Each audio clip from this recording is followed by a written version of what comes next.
ठीक है, चलो। तो नॉर्मली जो हम पढ़ेंगे अपने पॉलिटी के अंदर वो शुरुआत कहां से हुई? कोल्ड वॉर से, राइट। तो जो भी इसके बिफोर इवेंट हुए हैं किस फॉर्म में, world war 1 and world war 2, ठीक है, ये तुम्हारा पार्ट है वर्ल्ड हिस्ट्री का। किसका पार्ट है?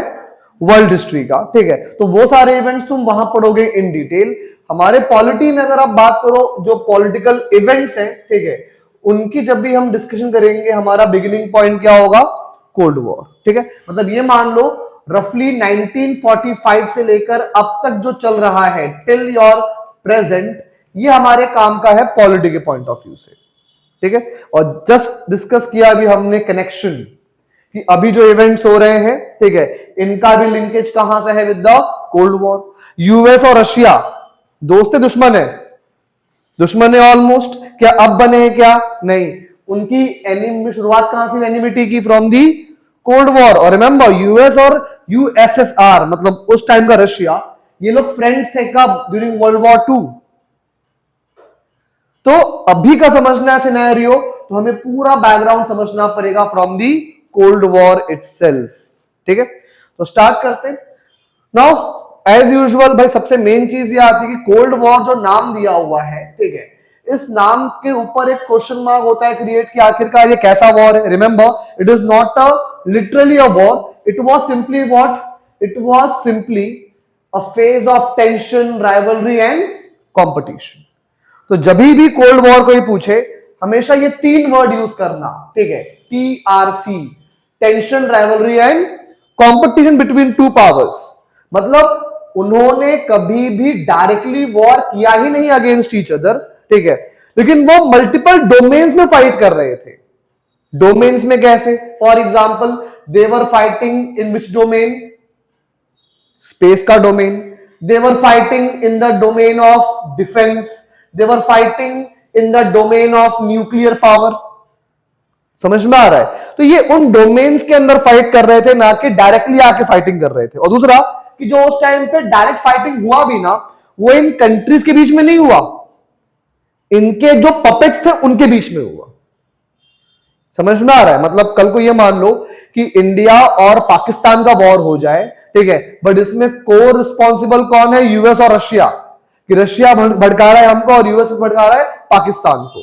राइवलरी उनकी, बट लड़ कौन रहा है? इंडिया एंड पाकिस्तान, ठीक है। इस टाइप के भी इवेंट्स वहां पे हुए थे, उसको हम बोलते हैं प्रॉक्सी वॉर्स। क्या बोलते हैं इसको हम? प्रॉक्सी वॉर्स, ठीक है, जहां पे जिन कंट्रीज के बीच में एनिमिटी है दे आर नॉट फाइटिंग, लेकिन वो वॉर कहीं और चल रहा है। राइवलरी दोनों का ही है, लेकिन वॉर किसी और कंट्री में हो रहा है, ठीक है, उसे हम बोलते हैं प्रॉक्सी वॉर। तो जब भी कोल्ड वॉर की बात करेंगे तो वो जो टेंशन, राइवलरी, कंपटीशन, वो इन सारे फील्ड्स के अंदर था। समझ में आया इतना पार्ट? ठीक है। या फिर इसको अगर तुम्हें वन वर्ड में डिफाइन करना हो, ठीक है, तो ये बोल लो कि भाई cold war was what? An ideological war. क्या था अपने आप में? एक आइडियोलॉजिकल वॉर की थॉट प्रोसेस कि कंट्री चलने कैसे चाहिए, कंट्री की पॉलिटिक्स, कंट्री की इकोनॉमी, ठीक है, how it should be operated, इस पे 2 डिफरेंट ओपिनियंस आए, ठीक है। एक डेमोक्रेटिक ओपिनियन ऑफ यूएसए, दूसरा कम्युनिस्ट ओपिनियन ऑफ यूएसएसआर, ठीक है। और फिर इन दोनों में ही ये रेस स्टार्ट हो गई कि किसका आइडिया ज्यादा स्प्रेड होगा अक्रॉस दी वर्ल्ड। समझ में आया? और फिर उसी रेस में ये सारे इवेंट्स हो रहे थे। No, what do you think? क्या यूएस सच में इतना इंटरेस्टेड था टू स्प्रेड डेमोक्रेसी? नहीं। या फिर यूएसएसआर को क्या सच में सिर्फ और सिर्फ क्या स्प्रेड करना था? कम्युनिज्म? नहीं भाई, ये कंट्रीज अपना खुद का इंटरेस्ट वहां फुलफिल कर रहे थे, ठीक है, किस नाम पे? On the name of ideology. समझ में आया? ठीक है। तो एक चीज समझा हमने कि भाई इन दोनों ही सुपर पावर्स में, ठीक है, ये चीजें थी। समझेंगे अभी कि आखिरकार भाई नॉर्मली जब भी हम पढ़ते हैं मॉडर्न हिस्ट्री, वहां पे हमें नाम मालूम पड़ते हैं ब्रिटेन, फ्रांस, जर्मनी, कि ये सब यूरोपियन पावर्स इंपॉर्टेंट थी। बट पूरे वर्ल्ड हिस्ट्री से वो चेंजेस कब हुए कि जहां पे यूरोपियन कंट्रीज हट गई और मेन कंट्रीज कौन सी बन गई? USA and USSR. समझेंगे उसके बारे में भी, बट ये समझो कि कोल्ड वॉर में यही 2 सुपर पावर्स थी जिनके बीच में वो राइवलरी थी, जिनके बीच में वो कंपटीशन था, राइट। तो जैसे हम लोगों ने बात की कि एक बैकग्राउंड समझना इंपॉर्टेंट है, ठीक है। अभी बैकग्राउंड शुरू कब हुआ, मतलब इनके बीच में टसल्स स्टार्ट कब से हुए? देखो, इनको स्टार्टिंग में जैसे हम लोगों ने बात की कि वर्ल्ड वॉर 2 के टाइम पे यूएस एंड यूएसएसआर दोनों क्या थे? फ्रेंड्स। ठीक है। फ्रेंड्स कैसा? Friends not bye interest but by compulsion, but by compulsion. ठीक है। देखो, वर्ल्ड वॉर 2 को थोड़ा समझो यहां पे ब्रीफली, मैं डिटेल में नहीं जाऊंगा। ठीक है। देखो, वर्ल्ड वॉर होता क्या था पता है? वर्ल्ड वॉर में लफड़ा दो छोटे लोगों का होता था। ठीक है। फॉर एग्जाम्पल वर्ल्ड वॉर 1 की बात करें हम, तो 2 कंट्रीज थी, Serbia and Austria, not Australia. कौन सा? ऑस्ट्रिया, दोनों यूरोप में है। फाइट इन दोनों के बीच में था। What they both did, they started calling big brothers. होता है ना कि भी लफड़ा कहीं पे होता है, रुक भाई को बुलाता है अपने, तो ये बड़े भाई लोग से क्या बन गया वो वर्ल्ड वॉर कि भाई Austria called Germany, Serbia called Russia, तो लफड़ा इन दोनों का, और आके भीड़ कौन रहा है? Russia and Germany. जब रशिया जर्मनी आ गए तो जो रशिया के फ्रेंड्स थे वो भी आएंगे, जो जर्मनी के फ्रेंड्स थे वो भी आएंगे। इस तरीके से क्या हो गया? 2 कंट्रीज के बीच का वॉर क्या बन गया? World war. Is it clear? ठीक है। सेम वर्ल्ड वॉर 2 का भी वही सिनेरियो था। Germany attack on Poland. कहां अटैक किया जर्मनी ने? पोलैंड पे। ठीक है। और पोलैंड पे जब अटैक हुआ तो पोलैंड ने क्या किया? बड़े भाई लोग को बुलाया फिर से। जब बड़े भाई लोग इन्वॉल्व हो गए वहां पे, अगेन वॉर क्या बन गया? A world war. ठीक है। अब होता क्या है भाई, वर्ल्ड वॉर में टीम्स बनती है। मैंने क्या कहा? सबके भाई और सबके अपने दोस्त आने वाले वॉर के अंदर। ठीक है। तो उस भाई वाले वॉर में होता क्या था कि भाई 2 टीम बनती थी हमेशा। ठीक है।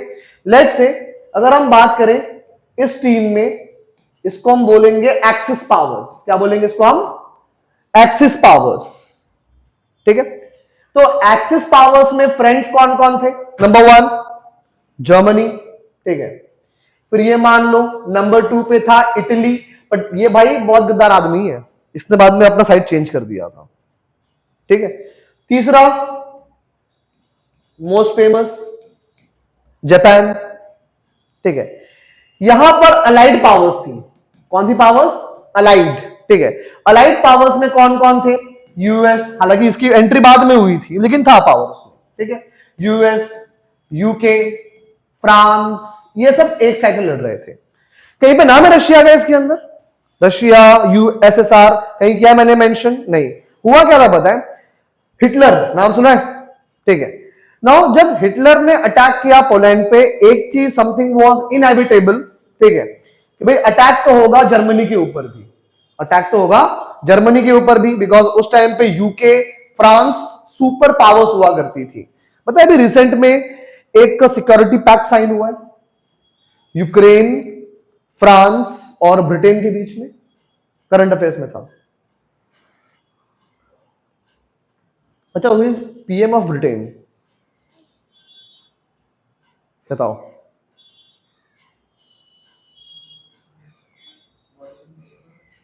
भाई गया वो, सुनक भी चला गया, और अच्छा, who is a French president right now? Emmanuel Macron, दोस्त है मोदी जी का, तो नाम याद रखना पड़ेगा। एंड ब्रिटेन क्या कौन है PM? Name of Israeli prime minister?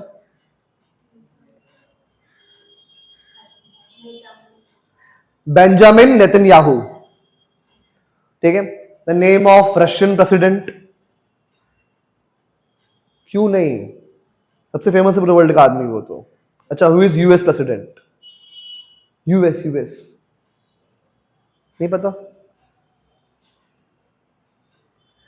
US America, Donald Trump. नाम सुन रहे पहली बार ना? तो कौन है रशिया का? Vladimir Putin. UK Steiner, remember. ठीक है। और क्या नाम है यूक्रेन के प्रेसिडेंट का?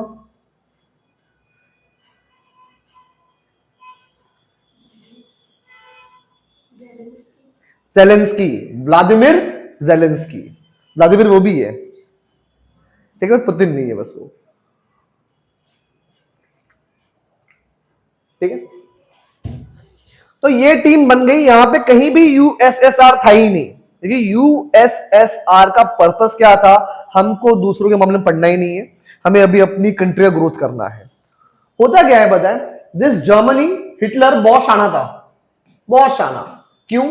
Let's say on map it is Germany, यहां पे कौन था, यूएसएसआर, यहां पे कौन था उसके, फ्रांस, और यहां पे कौन था, यूके।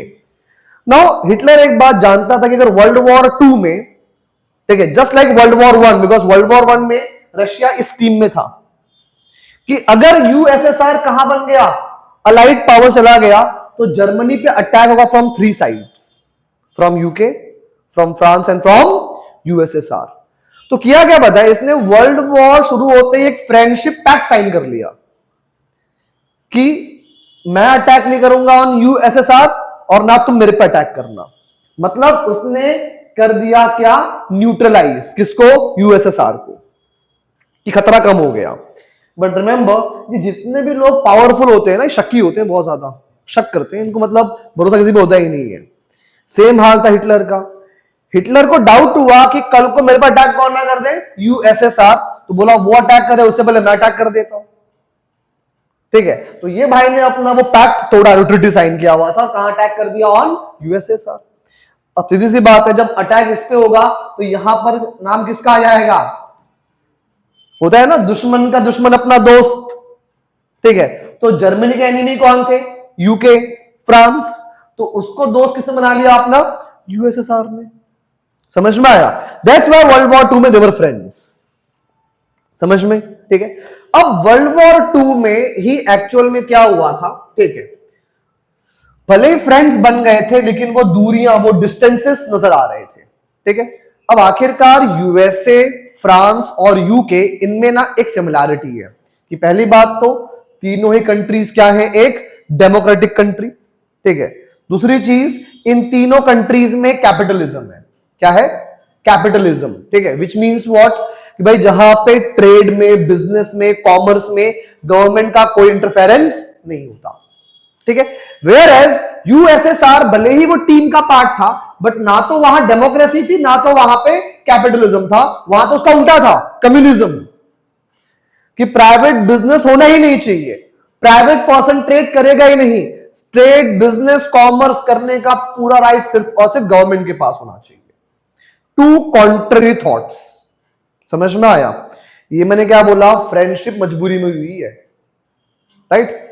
नाउ हुआ क्या, during the world war 2 itself एक इशू आया, किसका issue, issue of second front, issue of second front, which means what, कि जब जर्मनी ने पूरा अटैक कहां कर दिया, on USSR, what USSR did, they requested किसको, यूके और फ्रांस को, कि काम करो, क्या ओपन करो उसके against, second front. Means what, देखो ये वॉर सिर्फ यहां तक लिमिटेड नहीं थी, इवन वॉर कहां चल रहा पता है, इन दी अफ्रीका ऑल्सो, बिकॉज अफ्रीका में ये कंट्रीज थी, इनका ही पावर था, तो ये लोग वहां भी लड़ रहे थे।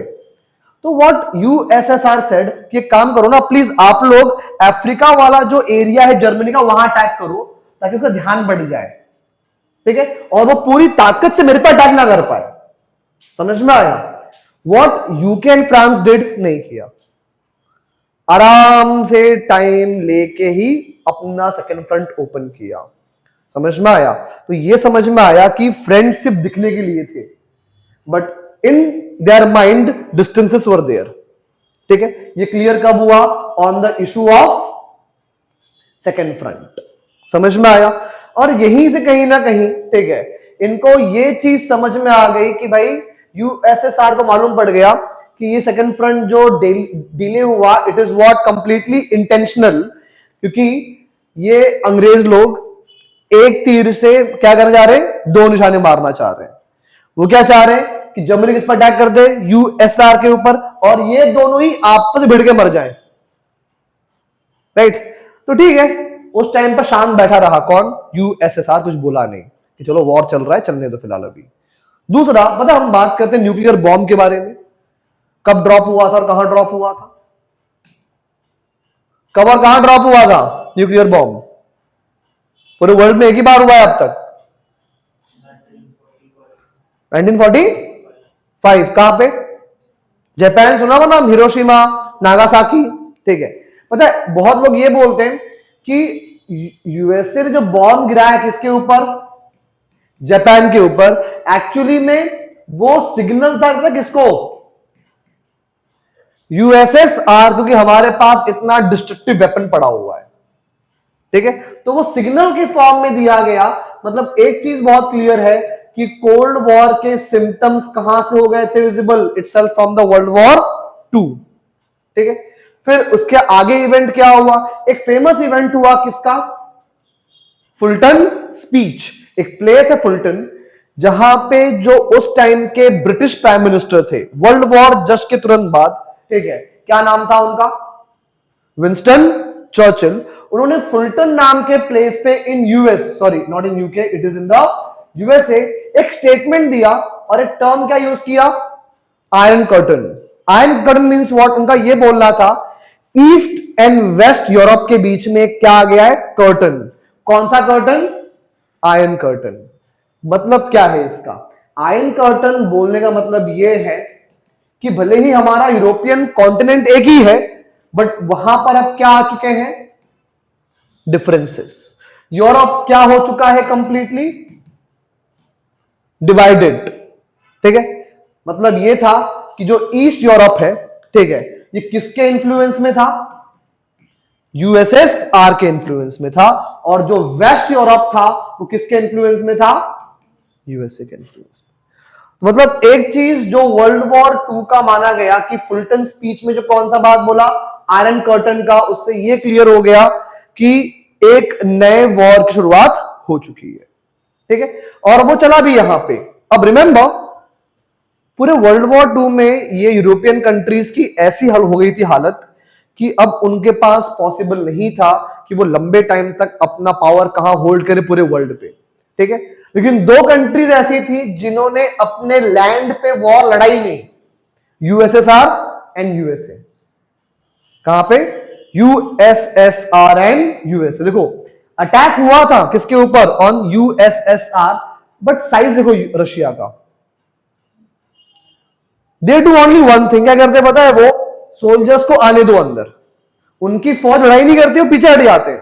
क्यों पता है? वो रशिया है, वहां ठंड भी खतरनाक पड़ती है। दे आर लाइक, इनको लेकर आओ साइबेरिया वाले एरिया में, आया छोड़ दो।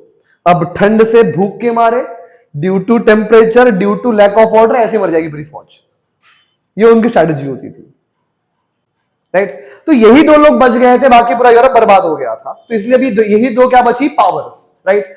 तो अब इन दोनों ने क्या किया? अपना अपना डिवाइड कर लिया एरिया। वेस्ट पे कंट्रोल किसका हो गया? यूएसए का। और ईस्ट पे कंट्रोल किसका हो गया? यूएसएसआर का।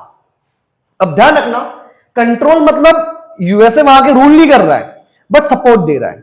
सेम ईस्ट यूरोप में यूएसएसआर आके रूल नहीं कर रहा है, बट सपोर्ट दे रहा है। ठीक है, अब हुआ क्या बताएं? जैसे ये ईस्टर्न यूरोप में इनका इंफ्लुएंस बढ़ता है, डर किसको लग गया पता है? वेस्टर्न यूरोपियन कंट्रीज को, फ्रांस, यूके, इनको। क्यों पता है? This idea of communism, let say तुम बिजनेसमैन हो, ठीक है, अब तुम्हें यह डर है कि कल को अगर लोगों ने रिवोल्ट कर लिया और मेरे से मेरा बिजनेस छीन लिया वायलेंट वे में, कुछ कर पाओगे क्या? कुछ कर पाओगे? नहीं। इनको डर वही था कि अगर कल को कम्युनिज्म यहां से यहां पहुंच गया तो जितने भी बिजनेसमैन इंडर सब क्या हो जाएंगे? बर्बाद हो जाएंगे वहां पे। इसीलिए भाई सपोर्ट किसका मांगा इन लोगों ने? यूएसए का। ठीक है, तो ये आपका एक बिगिनिंग था। तो हमने बात की कौन सा वाला? Number 1, the issue of second front during world war 2, और दूसरा फुल्टन स्पीच जो किसने दिया था? विंस्टन चर्चिल ने। और उसमें टर्म कौन सा यूज किया? आयरन कर्टन का। आयरन कर्टन किसके लिए था? फॉर दैट डिविजन किसके बीच में? Western Europe and eastern Europe के बीच में। ठीक है, इतना याद रहे। अब जैसे ही आयरन कर्टन का स्टेटमेंट दिया, भाई सोवियत रशिया समझ गया, ठीक है, कि कुछ ना कुछ तो नया हो रहा है। ठीक है, ये जो वेस्टर्न कंट्रीज हैं इसकी क्या पकड़ी है अपने अंदर ही, कुछ नई पकड़ी खिचड़ी पकड़ी है वहां पे। तो यूएसएसआर वाज आल्सो रेडी कि चलो कोई बात नहीं, देखा जाएगा। अब होता क्या है यहां पे बताएं, सबसे पहला इंस्टांस, फर्स्ट इंस्टांस जहां पर इन दोनों ही ब्लॉक्स की, यूएसएसआर एंड यूएसए, जो एक्चुअल एनिमिटी विजिबल हुई वो कहां पर हुई, ड्यूरिंग बर्लिन ब्लॉकेट। ठीक है, किस साल में, 1948 1949। एग्जाम में तुम्हें इनकी सीक्वेंसिंग के लिए सवाल आ सकता है इवेंट्स को लेके। Fulton speech, Berlin blockade, Korean war, Suez crisis, सब पढ़ेंगे अभी। ठीक है, तो इनका ऑर्डरिंग करने जब आएगा तो प्रॉपर ऑर्डरिंग होनी चाहिए, इसलिए इनके साल भी देखते हुए चलो। ठीक है, अब देखो याद है अपनी पुरानी टीम, ये वाला। ठीक है, अच्छा वर्ल्ड वॉर 2 में हारा कौन, दिस अलाइड टीम और एक्सिस टीम, कौन हारा, एक्सिस टीम हारी, हिटलर मारा गया। ठीक है, नाउ भाई वॉर में नॉर्मली होता क्या है भाई, जो भी पार्टी जीतती है वो कब्जा करेगी यहां पे। सेम हुआ भाई, जर्मनी पे कब्जा किया गया, और स्पेशली जर्मनी के कैपिटल पे, जो कौन सी है, बर्लिन। ठीक है, नाउ वही बात है भाई, अगर सबने मिलके वॉर लड़ा है तो जो भी उसका आएगा प्राइज, सबका हिस्सा बनेगा उसके अंदर। स्लोगन दैट कद्दू कटेगा सब में बटेगा। ठीक है, वही हुआ with the city of Berlin. ठीक है भाई, जब बर्लिन कैप्चर किया गया तो बर्लिन को भी डिवाइड किया गया। क्या किया गया, उसको डिवाइड किया गया। ठीक है, इनर बर्लिन और आउटर बर्लिन के फॉर्म में, जहां पे यहां पे किसका राज था, यूएसएसआर का, और ये जो बाकी बर्लिन है ये किसको मिला था, यूएस, यूके और फ्रांस को। समझ में आया। ठीक है, अब इसके अंदर क्या इश्यूज था, इशू ये था कि भाई यहां पर इस बर्लिन में इन कंट्रीज ने अपना क्या स्टार्ट कर दिया, नया करेंसी। तो इसके काउंटर में यूएसएसआर ने क्या किया पता है, जितने भी रोड्स रेलवेज के नेटवर्क थे सब बंद कर दिया, सब क्या कर दिया, बंद कर दिया, और इसको बोलते हैं क्या, बर्लिन ब्लॉकेट। ठीक है, तो इमेजिन करो जो दोस्त आपस में थे, ये आपस में अगर कनेक्शन नहीं रख रहे हैं, so it is a clear cut sign of what, clear cut sign of enmity. समझ में आया। ठीक है, तो पता है इन लोगों ने क्या किया, अब भाई जब बर्लिन का ब्लॉकेड हो गया, ठीक है, इनर बर्लिन का, भाई यहां जो कंट्रीज थी इन्होंने एयर लिफ्टिंग करके क्या पहुंचाया वहां पे, खाना और मेडिसिन लोगों को। समझ रहे हो, चैलेंजिंग सिचुएशन कि तू करके देख हम फिर भी आएंगे। ठीक है, तो ये कंट्रीज वहां पे गई, एयरलिफ्ट सब ड्रॉप करके आई, just as symbolic gesture to try to stop us, what we can do then see. ठीक है, तो ये था आपका सिचुएशन ऑफ बर्लिन। समझ में आया। ठीक है, तो बर्लिन एयरलिफ्ट का इशू हुआ वहां पे, और जैसे ही ये इवेंट खत्म हुआ, ठीक है, अब इसके बाद तो ये चीज अल्टीमेटली हो गई श्योर कि ये कंट्रीज जहां जहां भी साथ में है वहां पर एक साथ कोऑपरेट तो नहीं कर पाएंगी। तो क्या किया, जर्मनी को लोगों ने डिवाइड कर दिया। जो आज है जर्मनी जो है, ये वापस यूनाइट कब हुआ पता है, 1990 में। लगभग 40 साल तक जो जर्मनी है अभी वाला, वो डिवाइडेड था दो पार्ट में, वेस्ट जर्मनी और ईस्ट जर्मनी। भाई वेस्ट जर्मनी में किसका इंफ्लुएंस था, यूके और फ्रांस का, तो वहां पे क्या स्टैब्लिश हुआ, डेमोक्रेसी। ईस्ट जर्मनी में किसका इंफ्लुएंस था, यूएसएसआर का, तो यहां पे क्या स्टैब्लिश होगा, कम्युनिज्म। समझ में आया। ठीक है, तो इससे वो डिफरेंसेस बहुत क्लियर हो रहे थे। और इमेजिन करो 1945 में जिस यूएसए ने क्या शो किया था अपना वेपन, कौन सा वेपन था वो, न्यूक्लियर वेपन। 1949 में वो सेम वेपन टेस्ट किसने कर लिया, यूएसएसआर। मैंने क्या कहा, कंपटीशन, ऐसे स्टार्ट होता है कंपटीशन।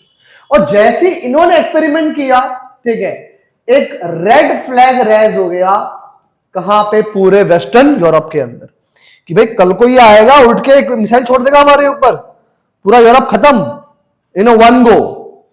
ठीक है, तो सारे के सारे वेस्टर्न यूरोपियन कंट्रीज किसके पास गए, यूएसए के पास, इधर कुछ तो करो हमारे लिए।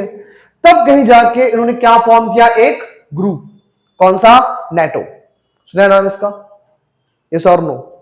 ठीक है, देखो नेटो क्या है, नेटो एक कॉन्सेप्ट है linked with the collective security. Means what, कि लेट से भाई हम 5 लोग हैं, हमने अपना ग्रुप बना लिया है, ठीक है, अगर कल को किसी ने भी अटैक किया अक्षय के ऊपर, तो वो अटैक सिर्फ अक्षय पर अटैक नहीं होगा, वो अटैक हम चारों पर भी माना जाएगा और हम चारों जाके सपोर्ट करेंगे अक्षय को। समझ में आया? मतलब ये था कि अगर यूएसएसआर अटैक करता है on any of the western European country, तो यूएसए और पूरा वेस्टर्न यूरोप एक साथ होकर डिफेंड करेगा। ठीक है, तो ये कब बनाया गया, जब यूएसएसआर ने 1949 में अपना एक्सपेरिमेंट किया। ठीक है, और क्या बन गया, एक नया ग्रुप, नेटो। ठीक है, फुल फॉर्म क्या है नेटो का? नहीं, फुल फॉर्म क्या नेटो का? Any idea? Write it, North Atlantic Treaty Organization. North Atlantic Treaty Organization, NATO.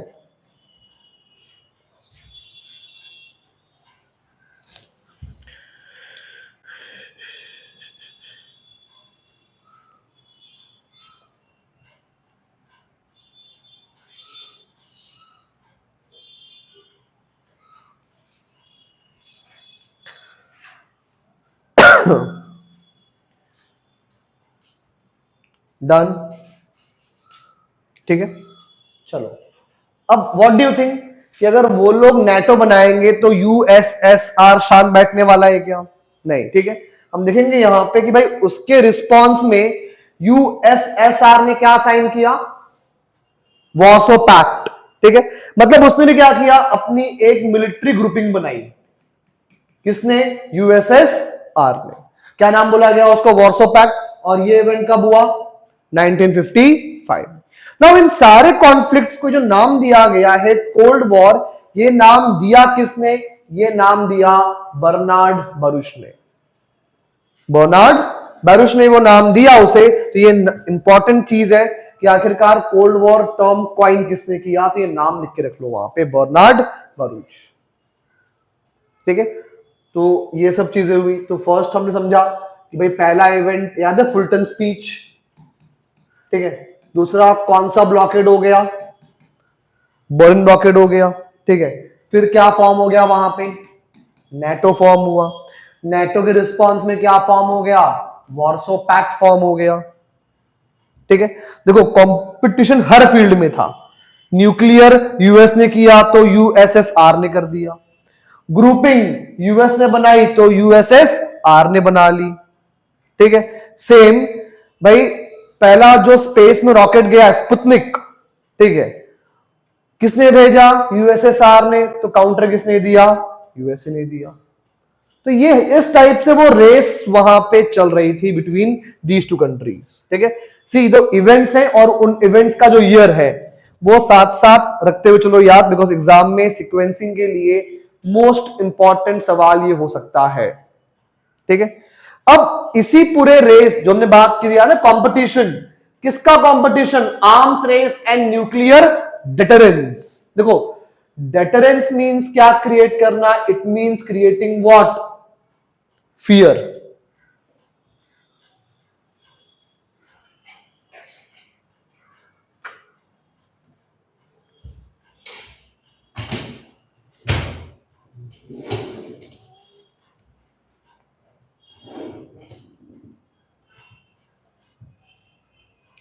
ठीक है, अब इनका क्या था जस्टिफिकेशन, कि अगर लेट से यूएस के पास न्यूक्लियर बॉम्ब है, ठीक है, और किसने बनाया न्यूक्लियर बॉम्ब? यूएसएसआर ने।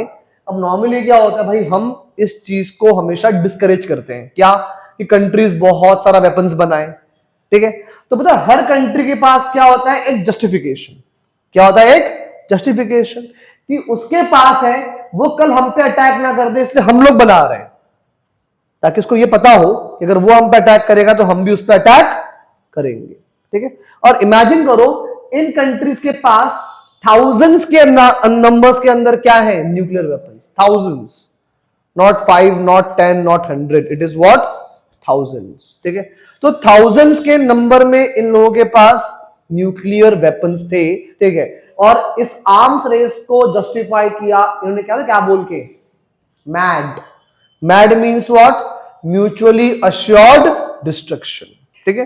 Now what they said, because पूरे वर्ल्ड में एक खौफ था कि यार वर्ल्ड वॉर 1 हुआ, वर्ल्ड वॉर 2 हुआ, अब जो तुम्हारे बीच में कॉम्प्लिकेशन में कन्वर्ट ना हो जाए वर्ल्ड वॉर 3 में, ठीक है।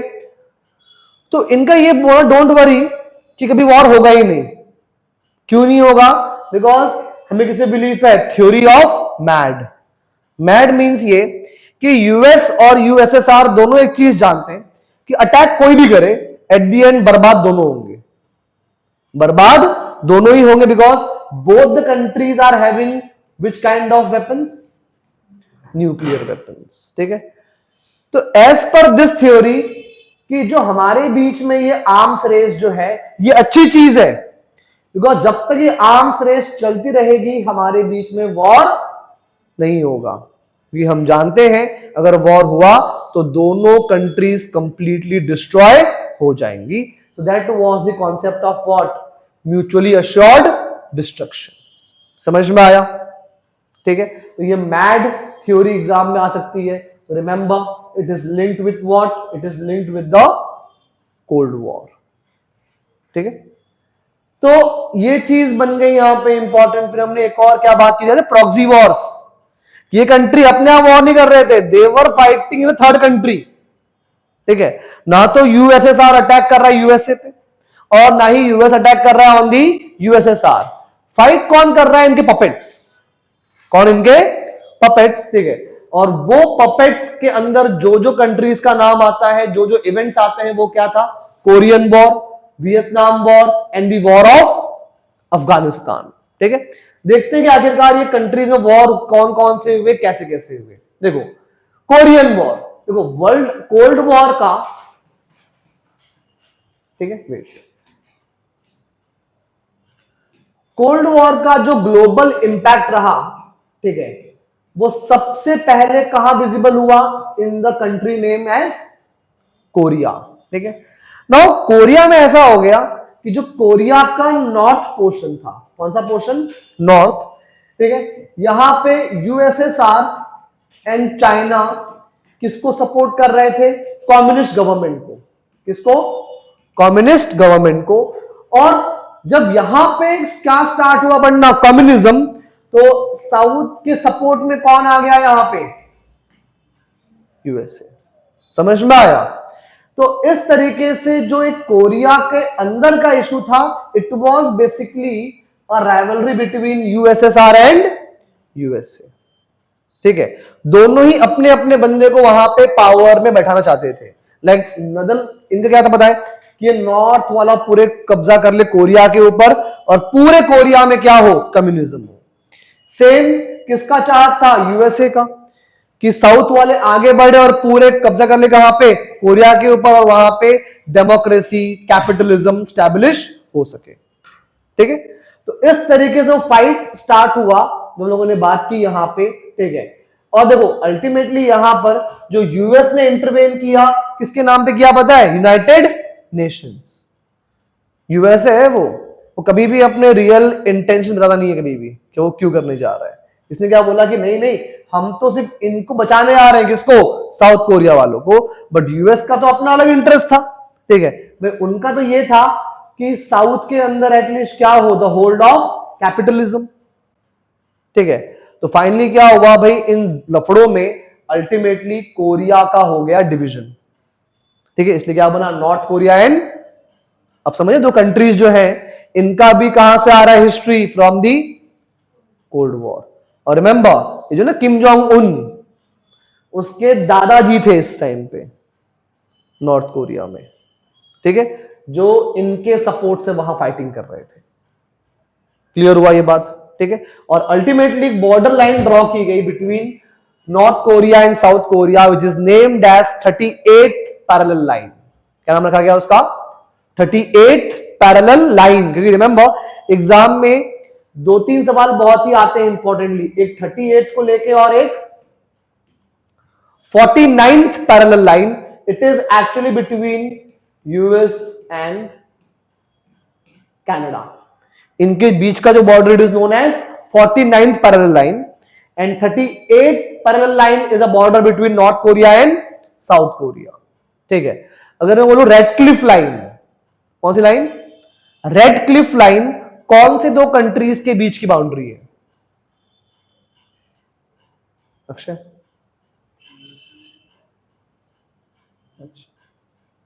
और कुछ? Red Cliff India and Pakistan. शाबाश, ठीक है, बिकॉज जो हमारा पूरा मैप ड्रॉ जो किया था जब पार्टीशन हुआ था इंडिया का, वो लाइंस ड्रॉ की थी सिरिल रेडक्लिफ ने।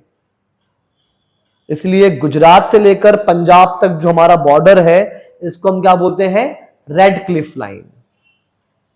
ठीक है, जो जम्मू कश्मीर वाला एरिया है वो एलओसी में आता है, लाइन ऑफ कंट्रोल। राइट, तो इसे नाम याद रखो यार। कुछ नहीं किया था, वो सिर्फ उसने प्रपोजल दिया था कि डिवाइड होगा, माउंट बैटन प्लान बोलते हैं उसको हम।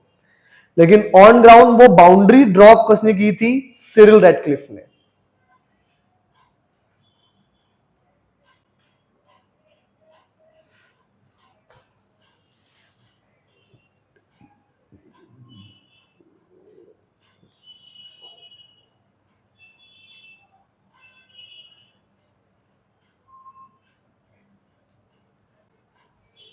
ठीक है, actually people of Korea wants कि भाई अब पूरा कोरिया एक हो जाए। ठीक है, लेकिन नहीं हो पा रहा है वो, क्योंकि वहां पे दो हो चुके हैं ऐसे डिवीजन।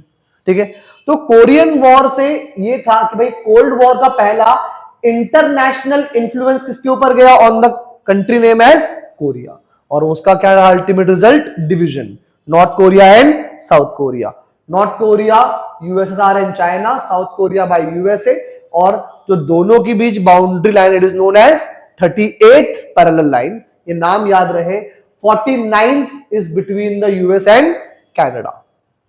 चलो ठीक है, तो आउटकम जस्ट हम लोगों ने बात की। राइट, अब इसके बाद एक और क्राइसिस दिखता है जहां पे वही सेम बैकग्राउंड था। बैकग्राउंड क्या था? बैकग्राउंड था आपका कोल्ड वॉर का। कौन सा? सुएज कनाल। सुना है नाम सुएज कनाल? ठीक, नहीं सुना है।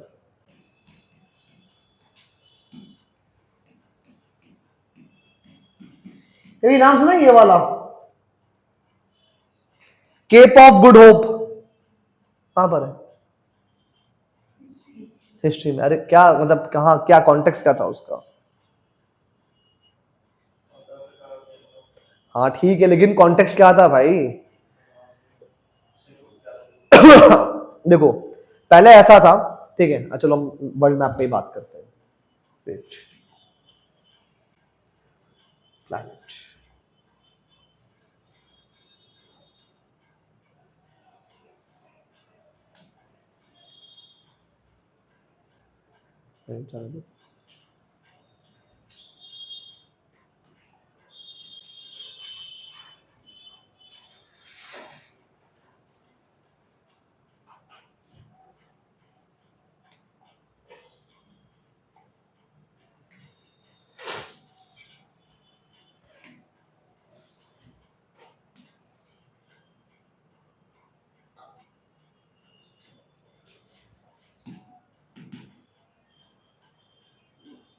चलो ठीक है, ये भी देखते हैं। देखो पहले क्या था पता है? अगर आपको यूरोप से आना है टुवर्ड्स इंडिया, भाई या तो लैंड रूट था, ठीक है।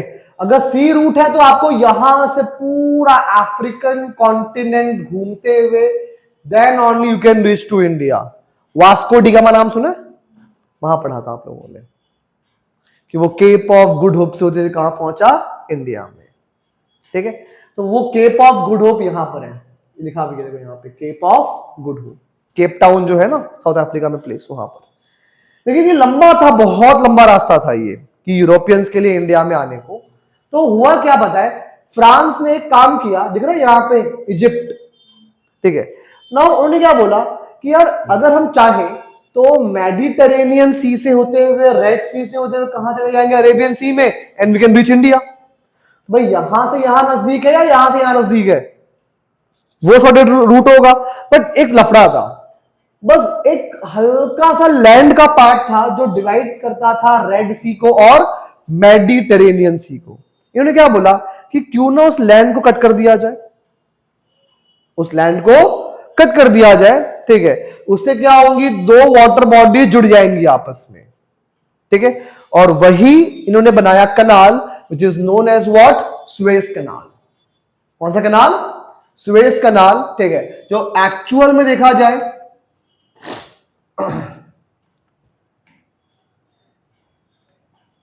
ठीक है, देखा जाए तो भाई अल्टीमेटली कहां बना हुआ है? On the country of Egypt. उसका एक पार्ट काटा गया ना वहां पे जोड़ने के लिए, ठीक है। और ये जो सुएज कनाल है, इसको बनाया गया था 1869 में। कब? 1869। भाई बनाया फ्रांस ने था, राइट। पर दोनों ने ही जॉइंटली, ब्रिटेन और फ्रांस ने कंट्रोल किया, बिकॉज उनका जो पूरा ट्रेडिंग कंट्रोल था on Asia, it was via Suez canal only. Now होता यूं था कि भाई कनाल बहुत इंपॉर्टेंट था अगर यूरोप से जोड़ना है किसको? एशिया को। बट जो इजिप्ट के उस टाइम में कौन थे प्रेसिडेंट? क्या नाम था? अब्दुल नासिर। अब्दुल नासिर, इन्होंने क्या कर दिया बताए कि भाई वो कनाल क्या बना दिया उसको? नेशनलाइज्ड। Means what?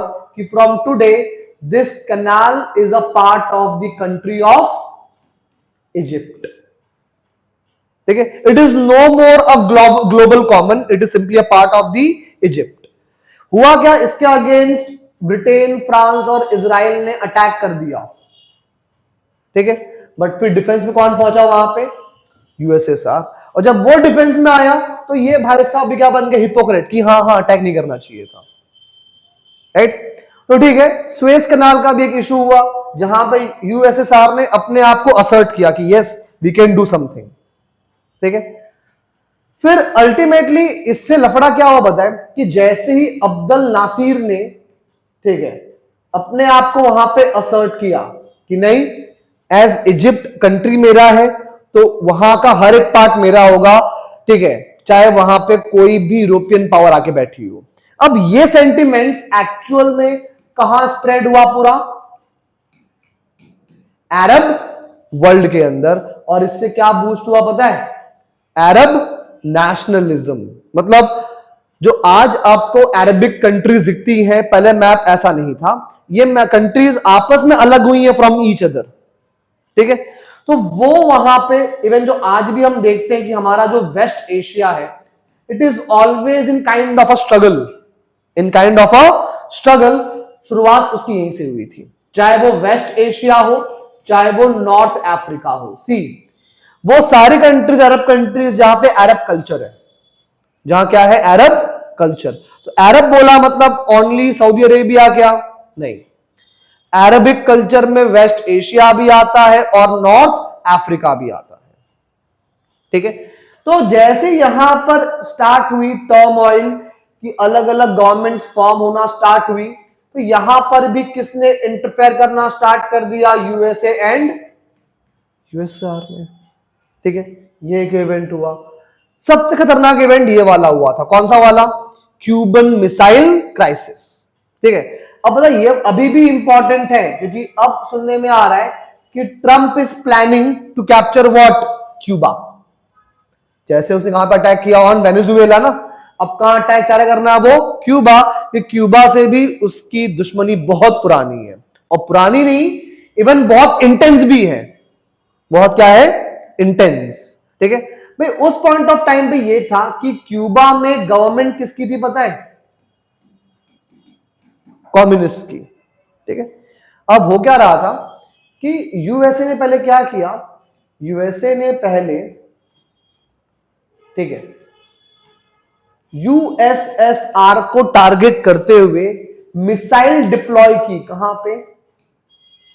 टर्की में। कहां पे? टर्की में। तो यूएसएसआर वाज लाइक, अच्छा हमारे पास तुम क्या पॉइंट कर रहे हो? मिसाइल। थांबा। ये कहां पहुंच गया? क्यूबा में। और क्यूबा मतलब ये मान लो कोई भी अगर बाय बोट भी जाए तो आधे घंटे में क्यूबा से यूएस पहुंच जाए, ठीक है। और उस क्यूबा में जाके मिसाइल डिप्लॉय किसे कर दी जाके वहां पे, ठीक है। सबसे हाईएस्ट पीक पॉइंट था, इमेजिन करो मिसाइल डिप्लॉय भी हो गया है और यूएस को पता भी नहीं। यूएस को डिप्लॉयमेंट के एक हफ्ते बाद मालूम पड़ा डिप्लॉय हुई है मिसाइल, ठीक है। मतलब वहां पे मिसाइल लगाई गई है, रखी गई जाके वहां पे पोजीशन है, ठीक है। It is called deployment. तो जब ये लफड़ा हुआ, मतलब ये पहली बार था पूरे कोल्ड वॉर में, पहली बार और आखिरी बार जहां पे USA and USSR direct war के चांसेस बन गए थे। बिकॉज यूएस ने कहां डिप्लॉय की मिसाइल, टर्की में, यूएसएसआर ने कहां कर दी, क्यूबा में। तो ये पहली बार और आखिरी बार था जहां पे they both targeted each other, ठीक है। वो तो जब मालूम पड़ा फिर इनके बीच में क्या हुआ कि नहीं नहीं अब एक काम करते हैं, अगर हम में से कोई भी अटैक करेगा, याद है मैड, म्यूचुअली अश्योर्ड डिस्ट्रक्शन, बर्बाद सब होंगे। इट इज बेटर कि भाई हम दोनों अपनी अपनी मिसाइल्स वहां से पीछे खींच लें।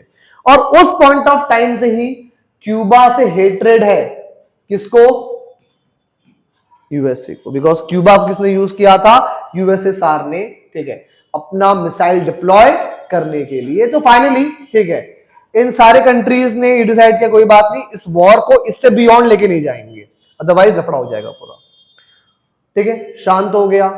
तो एक तरीके से कहीं ना कहीं ये भी एक कोल्ड वॉर में इंपॉर्टेंट, ठीक है, चीज थी। हाँ, इसमें एक चीज अच्छी ये हुई कि भाई यूएसए और यूएसएसआर के बीच में क्या स्टैब्लिश हुआ, हॉटलाइन। हॉटलाइन मींस व्हाट, ये नॉर्मली दो कंट्रीज के जो पीएम होते हैं ना, ये इनके बीच में होता है स्टैब्लिश। होता क्या है, फॉर एग्जाम्पल मुझे अपना कोई मैसेज पहुंचाना है व्लादिमीर पुतिन को, किसको, व्लादिमीर पुतिन को। बट नॉर्मली कैसा होता है, it goes through diplomatic channels. मैं बोलूंगा अपने मिनिस्टर को, वो बोलेगा रशियन जो यहां पर बैठा होगा एम्बेसडर, उसको वो इन्फॉर्म अपनी कंट्री में करेगा, फिर वहां का जो ऑफिशियल है वो कैरी ऑन करेगा सेम किसको मैसेज, व्लादिमीर पुतिन को। बहुत लंबी चेन हो गई, ठीक है। बट व्हाट इफ कि भाई दोनों कंट्री कुछ इमरजेंसी हो, तो उस इमरजेंसी के टाइम में दोनों कंट्रीज के पीएम डायरेक्टली कनेक्ट हो सके फ्रॉम ईच अदर, तो क्या होता है उसके लिए स्टैब्लिश हॉटलाइन, ठीक है। तो स्टैब्लिश डायरेक्ट कम्युनिकेशन। ये एक पॉइंट था इस क्यूबन वॉर में। अगर हल्का सा भी एक रूमर भी स्प्रेड होता कि अरे यूएसएसआर ने मिसाइल लॉन्च कर दी है, होता क्या, यूएसए मिसाइल लॉन्च कर देता। तो ये हॉटलाइन बनाया इसलिए सो दैट कल को कोई भी इनके बीच में मिसअंडरस्टैंडिंग या मिस कम्युनिकेशन ना हो, ठीक है। तो that is the meaning of hotline, ठीक है। अब वो यूएस है, उसको चैन नहीं पड़ता, ठीक है, ना चैन था यूएस को ना तो यूएसएसआर को। अब इन्होंने नया बैटल ग्राउंड ढूंढ लिया, कौन सा, वियतनाम। वियतनाम कहां पर है वर्ल्ड मैप पे,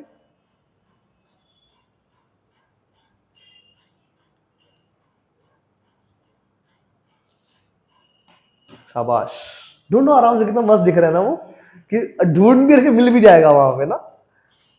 कहां है Vietnam, in which part of Asia, like we have north Asia, south, south east Asia. कौन सा एशिया, साउथ ईस्ट एशिया में आपका आता है वियतनाम, ठीक है ना। देखो वियतनाम का भी वही सिनेरियो था कि नॉर्थ में गवर्नमेंट किसकी थी, कम्युनिस्ट, ठीक है, और साउथ में कौन थे आपके डेमोक्रेटिक वाले, या आप क्या बोल लो, capitalist. Not democratic, let's say capitalist, there no democracy, ठीक है। तो ऑलमोस्ट नॉर्थ में कौन रहा है हमेशा, कम्युनिस्ट। साउथ में कौन रहा है हमेशा से, capital. Like we saw Korea, north Korea communist, south Korea capitalist. यहां भी सेम सिनेरियो था, ठीक है। अब देखो हुआ क्या बताए, वियतनाम के जस्ट ऊपर कंट्री कौन सी है, चाइना, ठीक है। और भाई चाइना ही स्टार्टिंग से खुद क्या है, एक कम्युनिस्ट कंट्री है, तो डेफिनेटली चाइना से वो चीज कहां पहुंचेगी, वियतनाम में। तो वो कहां पहुंचा, नॉर्थ वियतनाम में, ठीक है। एक पर्सन थे हो चिन मिन, अभी एक्चुअल में जो वियतनाम की जो कैपिटल है ना, वो उनके नाम बनाई गई, जो यूसेबी लीडर थे, हो चिन मिन। ठीक है, तो हो चिन मिन ने क्या किया, बोला कि नहीं, हमें क्या स्टैब्लिश करना है अपने यहाँ पे, कम्युनिज्म। ठीक है, क्योंकि ये जो साउथ वाला बंदा था, ही वॉज मिलिट्री डिक्टेटर। कौन था ये? Military dictator. अब जैसे वहां पे स्टार्ट हुआ स्प्रेड होना कम्युनिज्म, अगेन रेड फ्लैग कहां रेज हो गया? इन द यूएस, कि नहीं नहीं नहीं नहीं, अगर वियतनाम में क्या आ गया? कम्युनिज्म, तो पूरे साउथ ईस्ट एशिया में क्या आ जाएगा? कम्युनिज्म। ठीक है, और इसको हम क्या बोलते हैं पता है? Domino effect. सुना हो ना, जब आप एक ब्लॉक गिराते हो तो पूरी चेन एक साथ गिरती है पूरी, वो उसको क्या बोलते हैं हम? Domino effect. तो यूएस ने ये लॉजिक दिया कि अगर नॉर्थ वियतनाम या पूरे वियतनाम में क्या आ जाए? कम्युनिज्म अगर आ गया, तो पूरे साउथ ईस्ट एशिया में क्या आ जाएगा? कम्युनिज्म। हमको रोकना पड़ेगा जाके उसको। ठीक है, तो उन्होंने अपनी फौज कहां भेज दी? साउथ वियतनाम में, और फिर वॉर स्टार्ट हुआ। ठीक है, north Vietnam versus south Vietnam. इसमें नॉर्थ सपोर्ट किससे था? चाइना। और चाइना उस टाइम किसका छोटा भाई था? यूएसएसआर का। ठीक है, वेयर एज साउथ वियतनाम को सपोर्ट कहां से आ रहा था? From the USA, and they both were fighting. Again याद है एग्जाम्पल ऑफ प्रॉक्सी वॉर, यही तो है एग्जाम्पल। ठीक है, वॉर चलता रहा। ठीक है, और ये वॉर कैसा हुआ पता? पूरा guerrilla warfare. Guerrilla means what? छुप के मारना। क्योंकि भाई यूएस बहुत बड़ी फौज थी, just like in Maharashtra, Shivaji Maharaj, Aurangzeb. Aurangzeb huge massive army. ठीक है, and Shivaji was just rising king. तो एक राइजिंग किंग और एक मैसिव आर्मी क्या कभी भी ओपन मैदान में फाइट कर पाएंगे क्या? वहां पे नहीं। तो जो भी कमजोर होता है हमेशा वो छुप के वार करता है, क्योंकि भाई उसके पास वही ऑप्शन है। सेम किसने किया वो काम? वियतनाम ने। और इमेजिन करो, Vietnam is the only country who defeated USA. Who defeated USA. US हार के आया है कहां से? वियतनाम से। थाउजेंड्स में उसके सोल्स मारे गए वियतनाम में। उनको मालूम ही नहीं पड़ता कहां से कौन आके उनको मार के जा रहा है। मतलब अंडरग्राउंड सिटीज बना दी थी इन गुरिल्लाज ने, और वो नेटवर्क से कब कौन कहां से बाहर आकर तुमको मार देगा मालूम नहीं पड़ेगा। फॉर एग्जाम्पल, तुम एक सोल्जर हो, तुम पेट्रोलिंग पे हो और तुम खड़े हो, सडनली कोई आया जिसे तुम गोली मार दिया। This is how it used to work. ठीक है, तो वियतनाम वॉर अगेन दोनों इन्वॉल्व थे, बट इस टाइम पे किसको मिल गया एक चैलेंज? यूएसए को, because USA got defeated. USA got defeated for a first time, और अब तक वही चीज है आज तक। ठीक है, बट फाइनली यूएसए ने क्या किया? 1973 में विड्रॉ कर लिया। ठीक है, क्योंकि यूएस के लोग खुद बोल भाई हारने वाले हो। दूसरा, वो सवाल दूसरे कंट्री का है, लेकिन लोग किसके मर रहे हैं? यूएसए के। ठीक है, तो भले उसने वियतनाम से विड्रॉ कर लिया। ठीक है, और आखिरकार वियतनाम में याद है वो नॉर्थ वियतनाम जो था, उसने पूरे वियतनाम पे कब्जा कर लिया। याद है? हो चिन मिन। ठीक है, और वियतनाम कंट्री कौन सी बन गई? कम्युनिस्ट। राइट, तो ये इसका एग्जाम्पल रहा। ठीक है, फिर वहां से भी चैन नहीं मिला। एक और जगह वॉर लड़ने कहां गए ये लोग? अफगानिस्तान। देखो अब तक क्या देखा हम लोगों ने कि एक लोग ये लोग कहां इन्वॉल्व हुए? पहले साउथ ईस्ट एशिया में। ठीक है, कोरिया वाला जो मामला था, वो मामला कहां का था? ईस्ट एशिया का। ठीक है, अब ये कहां पहुंचने वाले हैं? सेंट्रल एशिया वाले रीजन में। कहां पे? सेंट्रल एशिया वाले रीजन में। ठीक है, देखो एक फेज था 1970 से 1908, याद है 1973 यूएस ने अपना विड्रॉ कर लिया वियतनाम से। ठीक है, ये 1970-1980 का phase, it is also known as phase of peace, या तो अगर और भी टिपिकल टर्म हम यूज करें, the phase of detente. The phase of detente. Detente mean peace. ठीक है, कि इस बीच में यूएसए और यूएसएसआर काफी शांत हो चुके थे कि लफड़ा नहीं करने का। ठीक है, बट वही बात है, लफड़ा रीएमर्ज्ड। ठीक है, रीएमर्ज कैसे? With the issue of Afghanistan. ठीक है, क्योंकि 1950 से 70s के बीच में इन कंट्रीज में इतना इंटेंस कंपटीशन था। ठीक है, कोरिया हो, स्वेज कनाल हो, क्यूबा मिसाइल क्राइसिस हो, या फिर आपका वियतनाम वॉर हो। एक तो 4 इतने बड़े बड़े इवेंट्स हो गए। दूसरा, इन लोगों ने बहुत स्पेंडिंग कर दिया था न्यूक्लियर वेपन्स बनाने में, स्पेस मिशंस को लेके, due to competition with each other. तो दोनों के पास पैसे नहीं थे उस टाइम पे, ठीक है।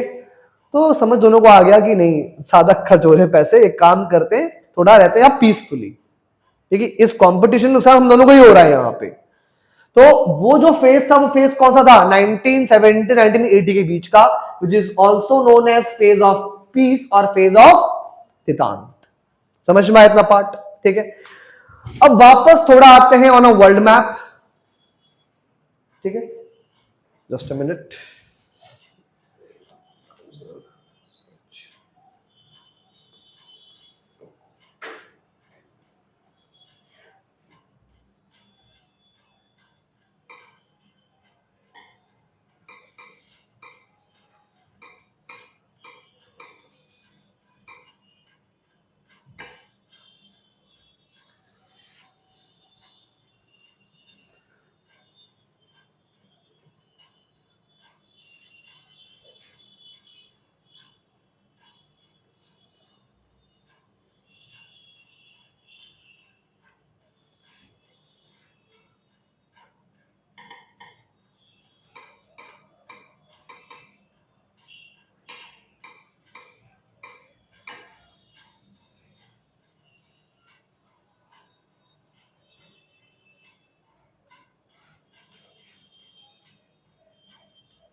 चलो,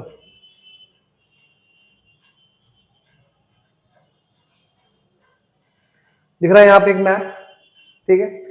अब ये जो कंट्री है आपकी, ठीक है, शायद रशिया, उस टाइम पे नाम क्या था इसका? USSR. It was a combo of 15 countries. आज 15 कंट्री डिवाइड हो गया वो, बट ये जो आज 15 कंट्रीज हैं, उस टाइम पे कंबाइनली क्या थी? यूएसएसआर, जो पूरे सेंट्रल एशिया तक आती थी। कहां तक आती थी? चलिए, और सेंट्रल एशिया, ठीक है। और उसी सेंट्रल एशिया से बॉर्डरिंग करता हुआ एक कंट्री था अफगानिस्तान। कौन सा कंट्री था? अफगानिस्तान, ठीक है। और सी, यूएस हो या यूएसएसआर हो, इन दोनों में एक वो रेस थी ना कि कहां पे किसकी गवर्नमेंट स्टैब्लिश होगी, डेमोक्रेटिक और कम्युनिस्ट, ठीक है। तो as Afghanistan was near to the USSR, तो व्हाट यूएसएसआर डिड, उन्होंने क्या इंटरफेयर कर दिया in the matter of Afghanistan, कि हम वहां जाएंगे और वहां पर भी कम्युनिस्ट गवर्नमेंट बनाएंगे अफगानिस्तान में, ठीक है। और जैसे ही यूएसएसआर ने वहां इंटरफेयर किया, वापस से फॉर्म में कौन आ गया? यूएसए, ठीक है। मतलब जो अब तक एक पीसफुल फेज वहां इनका चल रहा था, वो वापस पीसफुल नहीं रहा, ठीक है। उन्हें बोला कि नहीं, वापस अब एंट्री करनी पड़ेगी गेम के अंदर। तो जैसे ही यूएस ने इस गेम में एंट्री मारी, तो अल्टीमेटली क्या हो गया भाई? एंट्री मारते ही, ठीक है, वापस से कोल्ड वॉर का सेकेंड फेज स्टार्ट हो गया, राइट। तो इस तरीके से वी हैव सीन कि अब अफगानिस्तान के अंदर हुआ इन्वेजन, ठीक है, और उसी इन्वेजन में कौन पहुंचा? यूएसए। और देखो, यूएसए ने फिर अटैक डायरेक्टली नहीं किया, यूएसए ने क्या किया बताए? सपोर्ट प्रोवाइड किया पाकिस्तान को। किसको? पाकिस्तान को। क्या बोला कि तुम ट्रेन करो अफगानिस्तान के लोगों को, किसके अगेंस्ट फाइट करने के लिए? यूएसएसआर के अगेंस्ट फाइट करने के लिए। पैसा, वेपन्स सब हम देंगे, राइट। तो पाकिस्तान ने भी की रोल प्ले किया उसके अंदर और भरपूर ट्रेनिंग दी, और जिनको ट्रेनिंग दी, जिन्होंने फाइट किया against USSR, they were become what? Mujahideens. क्या बन गए वो लोग?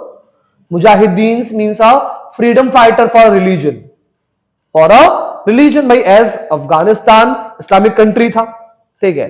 तो फिर वहां पे एक वॉर शुरू होती है, जो चलती है ऑलमोस्ट फॉर 10 ईयर्स।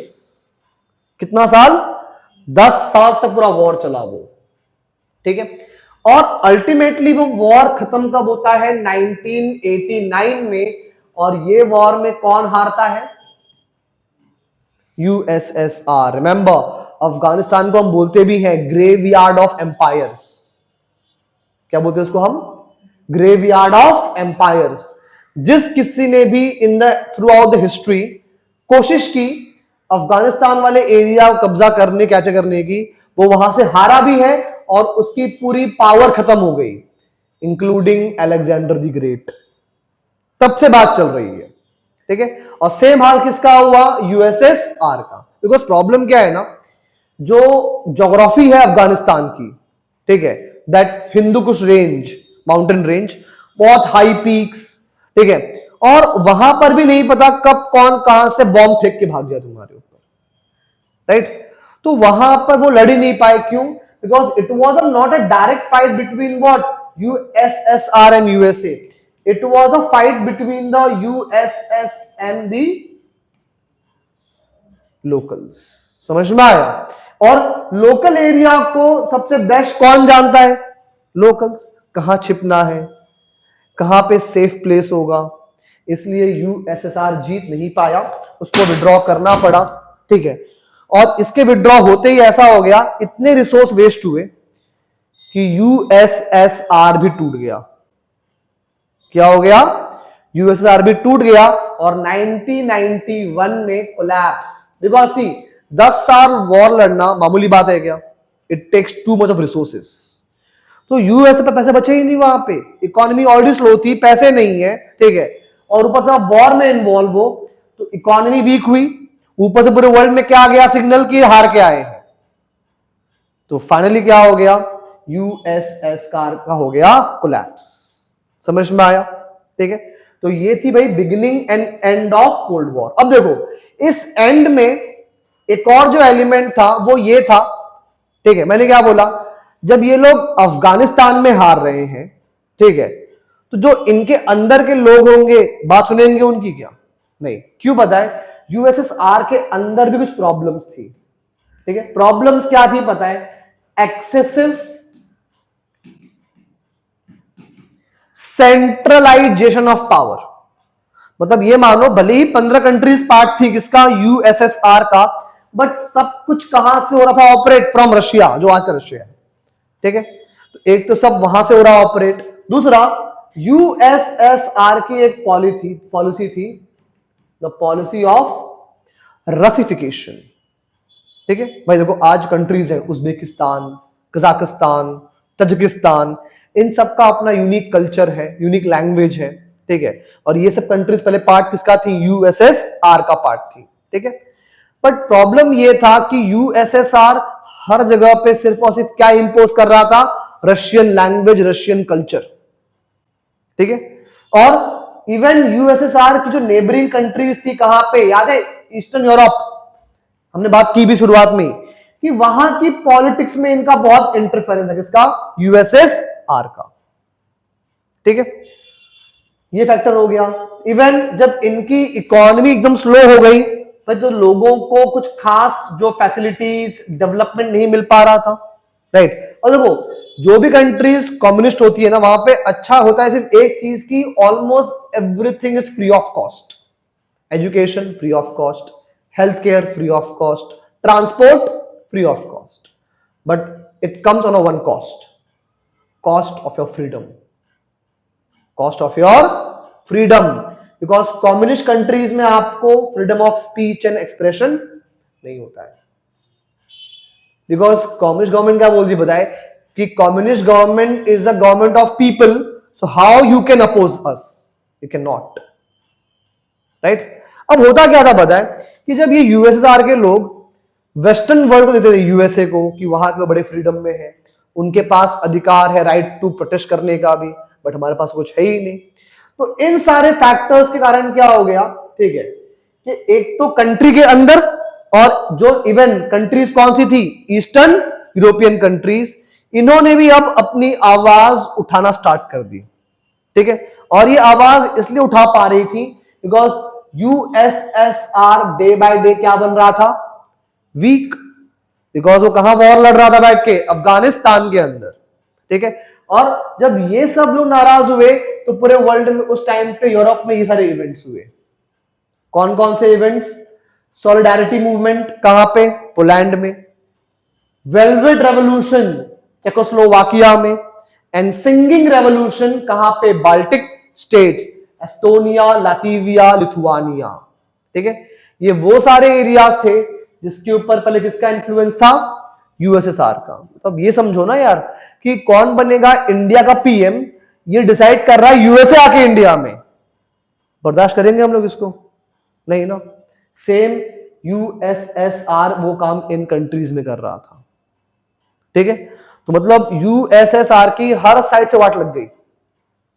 वॉर हार रहा है, इकोनॉमी स्लो चल रही है। ठीक है, ऊपर से ये कंट्रीज जो इनके खुद के स्फीयर ऑफ इंफ्लुएंस में आती थी ये रिवोल्ट कर रहे हैं। तो अल्टीमेटली ऑप्शन वही बचा कि भाई अब यूएसएसआर ब्रेकडाउन होने वाला है। फिर भी एक बंदे ने वहां पे एफर्ट लिया, ठीक है, और उसका नाम था मिखाइल गोर्बाचेव। क्या नाम था? Mikhail Gorbachev. ठीक है, यहां पे नाम है, रशियन नेम डिफिकल्ट तो होंगे ही होंगे। ठीक है, लाइक नाम अलग टाइप के लोगों के। स्टार्टिंग से तुम देखो तो Lenin, Vladimir Lenin, Joseph Stalin, चलो फिर भी नाम ठीक था। ठीक है, Nikita Khrushchev, not Nikita, Nikita Khrushchev. ठीक है, मिखाइल गोर्बाचेव, बोरिस येल्स्टीन, ठीक है, दिमित्री मेदवेदेव। तो ये सब नाम रहे हैं वहां के लीडर्स के, तो कभी याद होने वाले नहीं है, लेकिन जितना है वो याद रखना है। तो he was this last person. कौन? Mikhail Gorbachev. मैंने क्या बोला? कम्युनिस्ट कैसे होते? एकदम क्लोज, कोई इलेक्शंस नहीं होने वाले। अगर मैंने बोला कि we are the country's government, तो आपको एक्सेप्ट करना पड़ेगा कि हाँ मैं लोगों का वेलफेयर ही सोचता हूं।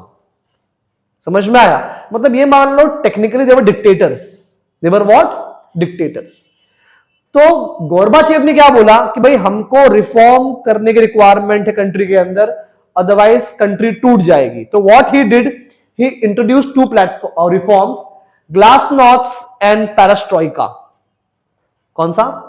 ग्लासनॉस्ट and perestroika, again Russian word है ये भी। ठीक है, ग्लासनॉस्ट मीन व्हाट? कंट्री में लाना पड़ेगा ट्रांसपेरेंसी, गवर्नमेंट अगर कोई एक्टिविटी कर रही है तो क्यों कर रही है।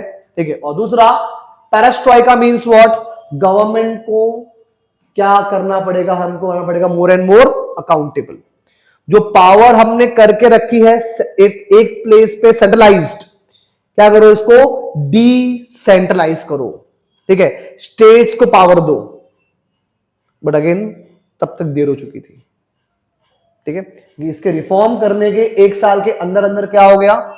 यूएसएसआर कोलैप्स हो गया। जो अदर कंट्रीज थी वो इससे हटके इंडिपेंडेंट नेशंस बन गई। समझ में आया? ठीक है, तो कोल्ड वॉर का अंत और यूएसएसआर का अंत एक तरीके से हुआ है, या एक टाइम पे ही हुआ है बोल लो। ठीक है, चलो अब याद है जर्मनी डिवाइड हुआ था, ईस्ट जर्मनी, वेस्ट जर्मनी। तो जब यूएसएसआर ही नहीं बचेगा तो जर्मनी का ही बचेगा डिवीजन? नहीं। इवन जो जर्मन लोग थे खुद परेशान थे कि यार हम तो एक कंट्री के लोग, एक भाषा बोलने वाले, ये बाहर वाले आते हैं और हमको डिवाइड जाते करके ईस्ट और वेस्ट में।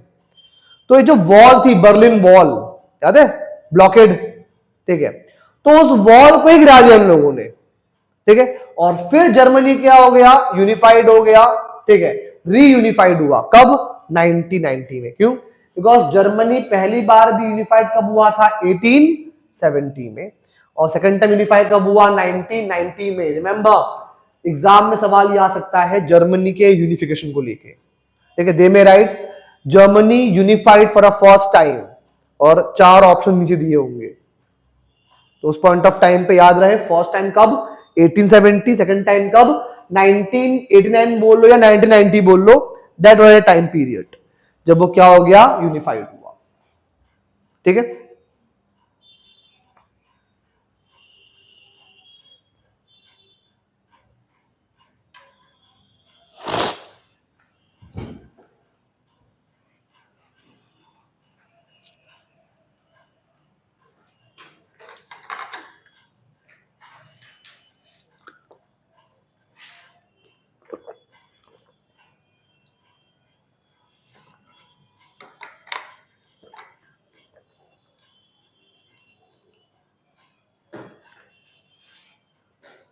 समझा इतना पूरा? ठीक है, चलो। ठीक है, तो एंड ऑफ कोल्ड वॉर यहां पर होता है। अब चलते हैं, जब भाई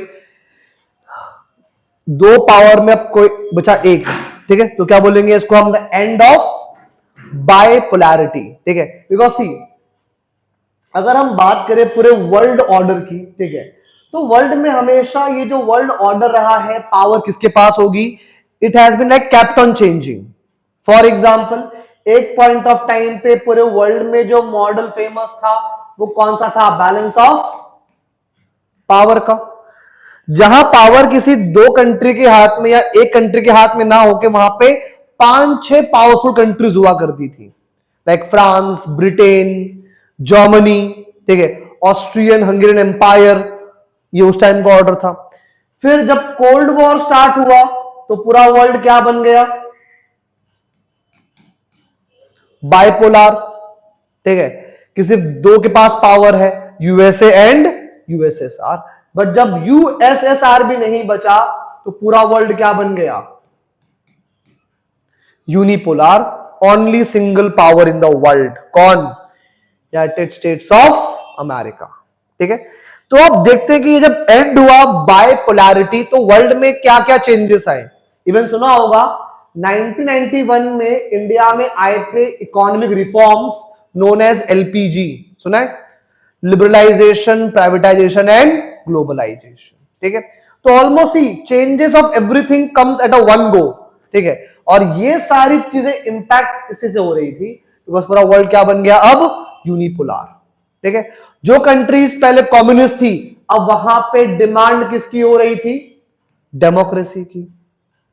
ठीक है, वो कंट्रीज, ठीक है भाई, जहां पे पहले सिर्फ और सिर्फ कम्युनिज्म था अब वहां पे प्राइवेट लोग करने आ रहे हैं बिजनेस, मतलब वहां पे क्या आ रहा है? कैपिटलिज्म आ रहा है। ठीक है, और साथ साथ जो कंट्रीज इंडिपेंडेंट हुई थी from the control of USSR, ठीक है, वहां पर भी क्या आएंगे? नए नए चेंजेस। बिकॉज अब वो क्या बन चुकी है? Independent country. Now they have to decide कि कंट्री कैसे चलेगी आगे, डेमोक्रेसी पे, कम्युनिज्म पे, विथ रशिया और विथ यूएसए। तो वो सारी जो उथल पुथल थी वो अब स्टार्ट होने वाली है। कब? 1991 के बाद। और इस टॉपिक में अपन उसकी बात करेंगे कि आखिरकार वो क्या क्या चेंजेस उस टाइम पे हो रहे थे। ठीक है, some of those were positive, some of those were negative. ठीक है, चलो तो देखते हैं कि वो क्या चीजें हो रही थी वहां पे। तो जैसे हम लोगों ने बात की disintegration of Soviet Union, जो यूएसएसआर खत्म हुआ तो भाई उससे क्या निकल के आए? 15 नए इंडिपेंडेंट रिपब्लिक्स, कंट्रीज।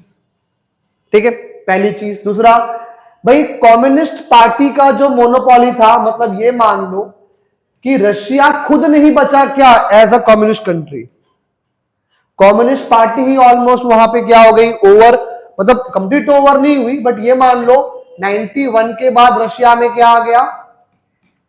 डेमोक्रेसी। ठीक है, बिकॉज जो कंट्रीज होते हैं ना कम्युनिस्ट, वहां इलेक्शंस नहीं होते ही नहीं है। वहां पर इलेक्शंस पार्टी के अंदर होते हैं। कहां पर होते हैं?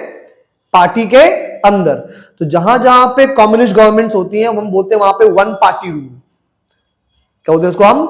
One party rule. तो यूएसआर में 1991 तक तो वन पार्टी रूल था, पर जब वहां पे क्या हुआ इंट्रोड्यूस? डेमोक्रेसी, तो इवन जो उनका भी पावर के ऊपर जो क्या था? मोनोपोली, क्या हो गया? वो ओवर। ठीक है, तो एक तो तरफ वो आ रहे थे आपके चेंजेस। दूसरा, अब सबसे मेन चीज क्या थी कि भाई जो कंट्रीज पहले क्या फॉलो कर रही थी? कम्युनिज्म, या क्या बोल लो सोशलिज्म। ठीक है, अब टाइम आ गया था कि इनको भी अब अपने यहां पे चेंजेस आने पड़ेंगे। क्यों? Because communism as a economic model it became a failure. Became what? Failure. Because ये समझो कि मैं गवर्नमेंट हूं, मैंने क्या बोला कि लेट से, ठीक है, ये दो लोग हैं, इनकी जमीन है अपनी, तो ये एग्रीकल्चर करते हैं, खुद की जमीन है इनकी। ये दो लोग इंडस्ट्रियलिस्ट है, बिजनेसमैन, इनकी अपनी फैक्ट्रीज बहुत सारी हैं। मैंने कहा नहीं यार, तुम लोग एक्सप्लॉइटेटर्स हो। What you all do? तुम लोग काम करवाते हो लेबर से, ठीक है, और उसको थोड़ा बहुत देके पैसा, सारा पैसा रखते हो अपनी जेब में। तो इससे क्या हो जाता है? कुछ लोग अमीर बनते हैं, बाकी लोग गरीब रह जाते हैं, राइट।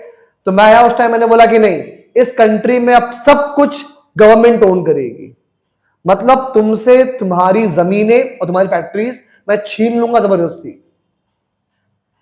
कि तुम आज से नहीं रहोगे अपने ओनर्स, आज से ओनर कौन, मैं, ठीक है, नॉट मैं, यू कैन से गवर्नमेंट, ठीक है।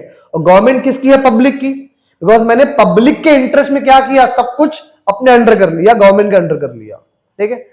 अब यहां पर क्या होगा कि अगर मेरी फैक्ट्री, गवर्नमेंट फैक्ट्रीज जो है, जो कुछ भी करेंगी प्रोड्यूस, ठीक है, वो तो जाएंगी तो चीप रेट पे मार्केट में। पता है जो चला है नया बवाल जोमेटो वाला, दीपेंद्र गोयल, कि जोमेटो के जो डिलीवरी बॉयज हैं चल रहे हैं स्ट्राइक पे आजकल। स्ट्राइक पे क्यों? उनका ये मानना है कि भाई सारा जो पैसा सिर्फ आप कमा रहे हो, ना तो प्रॉफिट मिल रहा है कस्टमर को, ना रेस्टोरेंट ओनर्स को, ना डिलीवरी बॉयज को। समझ में आ रहा है? तो वो सिचुएशन जब होती है तो वो होती है कहां पे, इन द कैपिटलिज्म।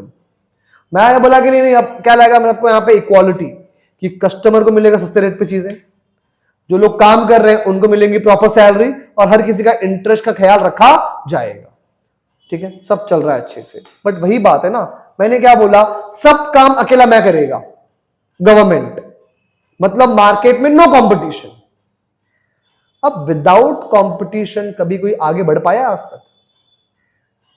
भाई जब मेरे को जरूरत ही नहीं है इस चीज की, ठीक है, मेरे को डर ही नहीं है इस चीज का कि मेरा कंज्यूमर कहीं भाग जाएगा, मुझे पता है इनके पास ओवरऑल मैं ही एक ऑप्शन हूं, मेरा ही ब्रांड एक ऑप्शन है, तो कुछ करूंगा मैं इसमें इनोवेशन? कभी नहीं, ठीक है। तो इसमें क्या होता है, एक तो वो कंट्री छूट जाती है पीछे, किस मामले में, इनोवेशन, रिसर्च एंड डेवलपमेंट में, ठीक है। दूसरा क्या, कि भाई मैं आप लोग को आपके डेमोक्रेटिक राइट्स नहीं दे रहा हूं, ठीक है। और ये कंपनी से जो थी गवर्नमेंट के अंडर, वो लॉस मेकिंग कंपनीज हुआ करती थी। क्यों? बिकॉज उनका टारगेट क्या था कि एज गवर्नमेंट लोगों की है, कंपनी लोगों की है, तो सामान एकदम चीपेस्ट रेट पे जाना चाहिए, एम्प्लॉय को अच्छी सैलरी मिलनी चाहिए। अब बताओ ना, जब प्राइस ही बहुत लो है और तुमको एम्प्लॉय सैलरी भी बहुत देना है, दोनों पॉसिबल साथ में है क्या एक साथ? नहीं, तो आपको लेना पड़ेगा लोन, ठीक है। तो मतलब कंपनी चल तो रही है बट सब के सब घाटे में है, कोई नया चीज प्रोड्यूस नहीं कर पा रही है, ठीक है। वहां ना तो कोई ढंग का इंजीनियर है, ना कोई साइंटिस्ट है, बिकॉज पूरे कंपनी का एम एक ही है, लोगों को सस्ते रेट पे चीज बना के दो, खत्म। कुछ नया, ज्यादा बेनिफिशियरी, एफिशिएंट, कुछ भी नहीं। तो इससे होता क्या था पता है, ऐसी इकोनॉमीज ना बैकवर्ड बनती जा रही थी, इनएफिशिएंट, ठीक है।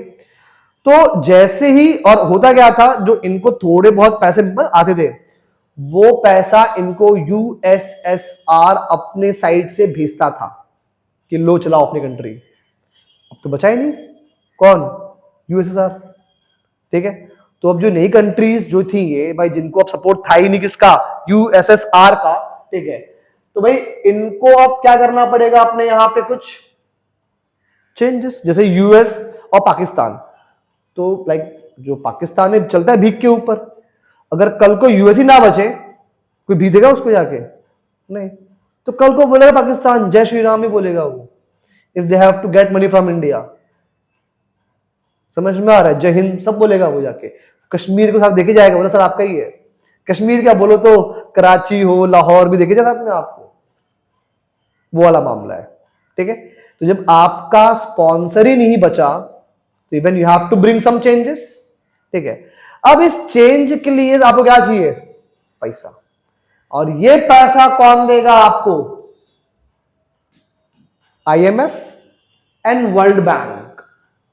आईएमएफ एंड वर्ल्ड बैंक, बात करेंगे इनके बारे में, है नेक्स्ट चैप्टर उसके रिगार्डिंग ही है, ठीक है। अब आईएमएफ का काम क्या होता बताए, किसी कंट्री की इकोनॉमी कोलैप्स हो रही है, क्या हो रही? इकोनॉमी कोलैप्स हो रही है, तो उस इकोनॉमी को कोलैप्स होने से बचाना काम किसका है? आईएमएफ का, ठीक है। और वो बचाती कैसे है? बाय बेल आउट देके, मतलब कुछ पैसा देके, ताकि उनका काम चलता रहे, ठीक है। दूसरा, वर्ल्ड बैंक क्या करती है बताए, ये डेवलपिंग कंट्रीज के अंदर उन कंट्रीज को देती है पैसा, क्या बनाने के लिए? इंफ्रास्ट्रक्चर, रेलवेज हो, रोडवेज हो, ठीक है, फैसिलिटीज ऑफ सैनिटेशन, टॉयलेट्स, इन सब के लिए कौन देती है पैसा? World bank. ठीक है, तो इन्हीं कंट्रीज ने अब क्या किया, अब पूरा काम अपने हाथ में लिया। ठीक है, वो कंट्रीज में जहां पहले इकोनॉमीज क्या थी, कम्युनिस्ट और सोशलिस्ट, अब वहां पे आया चेंजेस। ठीक है, और इन्होंने क्या बोला कि हम देंगे तो पैसे आपको, बट एक शर्त पे कि जो आपने अब तक सब चीज कंट्रोल में रखा था गवर्नमेंट का, फ्री कर दो। क्या कर दो? Free, that is privatisation. ठीक है, कि अब अलाउ करो कि कंट्री में प्राइवेट बिजनेसमैन भी वहां पे अपना इंडस्ट्री लगा सकता है, ट्रेडिंग कर सकता है, लोग खुद की जमीन खरीद के खेती बाड़ी कर सकते हैं। ये करोगे तब देंगे पैसा। और होता है ना, जब मजबूरी होगा तो बात माननी पड़ेगी उनकी। ठीक है, तो जब ये कंट्रीज अपने यहां पे ये चेंजेस लाते थे, सडनली वो क्लोज मार्केट से कहां मूव कर रहे हैं? Towards open market. ठीक है, तो इसी चेंज को हम पता क्या बोलते हैं? Shock therapy. क्या बोलते हैं इसको हम? Shock therapy. ठीक है, ना जज्बात बदल गए, दुनिया बदल गई, वो वाला हाल। In one moment everything got changed. कि कल तक आप कहां थे? एक कम्युनिस्ट सिस्टम में जो बहुत क्लोज था, कंट्रोल था, और आज कहां पहुंच गए आप? एकदम से ओपन सिस्टम के अंदर। और ये जो शॉक थेरेपी है, कौन देता था? IMF and world bank. ठीक है, क्योंकि इनका कंडीशन था कि हम पैसे देंगे आपको, तो इसको बोलते भी थे हम कंडीशनल लोन्स। कंडीशनल लोन्स कि पैसे मिलेंगे but then you need to do something. पहली बात तो कि जो इंडस्ट्रीज के ऊपर कंट्रोल गवर्नमेंट का है वो हटा दो पहले वहां से। दूसरा कि भाई इस तरीके से क्या होगा वहां पे? शुरू प्राइवेटाइजेशन। ठीक है, साथ साथ अलाउ करो किसको? ग्लोबल कंपनीज को अपनी कंट्री में आने के लिए। बट अल्टीमेटली हुआ पता क्या? इससे क्या बढ़ गया? Unemployment and inequality. कैसे? देखो, वापस वही एग्जांपल, जब अपनी गवर्नमेंट थी, ठीक है, कंपनी भी अपने हाथ में थी, और मैंने क्या बोला? उस टाइम पे एम्प्लॉय की सैलरी भी हाई थी और कंज्यूमर्स के लिए माल भी क्या सस्ते में मिल रहा था उनको। इवन फैक्ट्रीज में रिक्वायरमेंट है 100 लेबर की, एम्प्लॉयमेंट दिया है 10,000 लेबर को, just because public welfare was my main objective. समझ में आया? बट जब वो चीज बची ही नहीं कि अब तो प्राइवेट आ रहा है आपका, ठीक है, and private sector believe in cost cutting, इसमें कॉस्ट कटिंग करता ही करता है, वो ले ऑफ्स। ठीक है, तो जब 10,000 लोगों में रिक्वायरमेंट ही नहीं है तो क्या होगा? इनका जाएगी नौकरी वहां से, क्या बन जाएंगे ये लोग? अनएम्प्लॉयड। दूसरा कि भाई ये प्राइवेट इकोनॉमी के अंदर क्या होता है कि कभी भी जो सैलरी है वो हाई नहीं होती। ठीक है, क्यों? बिकॉज बिजनेसमैन को अपना क्या बढ़ाना होता है? प्रॉफिट। अगर वो तुमको देगा हाई सैलरी तो उसका कुछ प्रॉफिट बनने वाला है वहां पे? क्या प्रॉफिट नहीं बन पाएगा। ठीक है, तो इसीलिए जब ये सारी प्रैक्टिस हुई किसके बाद? After shock therapy, when countries moved on from close economy to the open economy. ठीक है, तो चीज तो अच्छी थी बट ये उसका नेगेटिव इंपैक्ट था। कौन कौन सा? राइजिंग अनएम्प्लॉयमेंट, राइजिंग इनइक्वालिटी, कि जो बिजनेस के ओनर्स हैं वो तो अमीर बनते जा रहे हैं रोज के रोज, ठीक है, लेकिन एम्प्लॉय क्या बन रहा है? गरीब, क्योंकि उसकी अब सैलरी उतनी नहीं रही जितना पहले उसको मिला करती थी। ठीक है, तो that's why I told you all कि भाई इन सारे चेंजेस के दोनों इंपैक्ट थे, पॉजिटिव भी और नेगेटिव। इतनी बात क्लियर? Just a minute.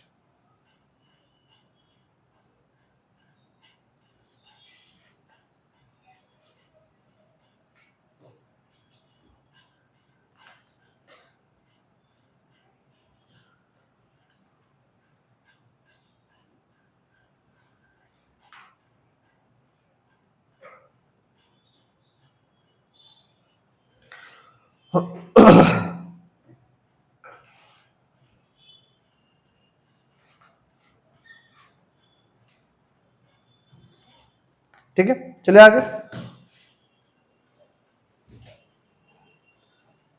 फिर पॉलिटिकल कॉन्सिक्वेंसेस, अपना वही चीज भाई, जिन जिन कंट्रीज में क्या थी पहले कम्युनिज्म, वहां पर क्या आ गई? डेमोक्रेसी। लेकिन व्हाट डू यू थिंक, क्या डेमोक्रेसी आने सब कुछ रिजॉल्व हो जाएगा क्या? ऐसे ही है पॉसिबल? नहीं। अब होने क्या वाला है कि कुछ कंट्रीज में तो जो डेमोक्रेसी आई वो तो आ गई successfully, but it was not same everywhere. क्यों? अब एक नया लफड़ा वहां पे जो स्टार्ट हुआ, देखो सक्सीड कहां हुई डेमोक्रेसी? इन कंट्रीज के अंदर, ठीक है। तो नाम दिया हुआ पोलैंड, हंगरी, चेक रिपब्लिक, स्लोवाकिया। बिकॉज पहले चेकोस्लोवाकिया एक कंट्री हुआ करती थी, वो हो गई थी डिवाइड, चेक्स अलग, स्लोवाक्स अलग, ठीक है, बाल्टिक स्टेट्स। तो ये तो अच्छे एग्जांपल्स हैं, ठीक है। इवन कंट्रीज के अंदर फिर क्या स्टार्ट हो गया आना?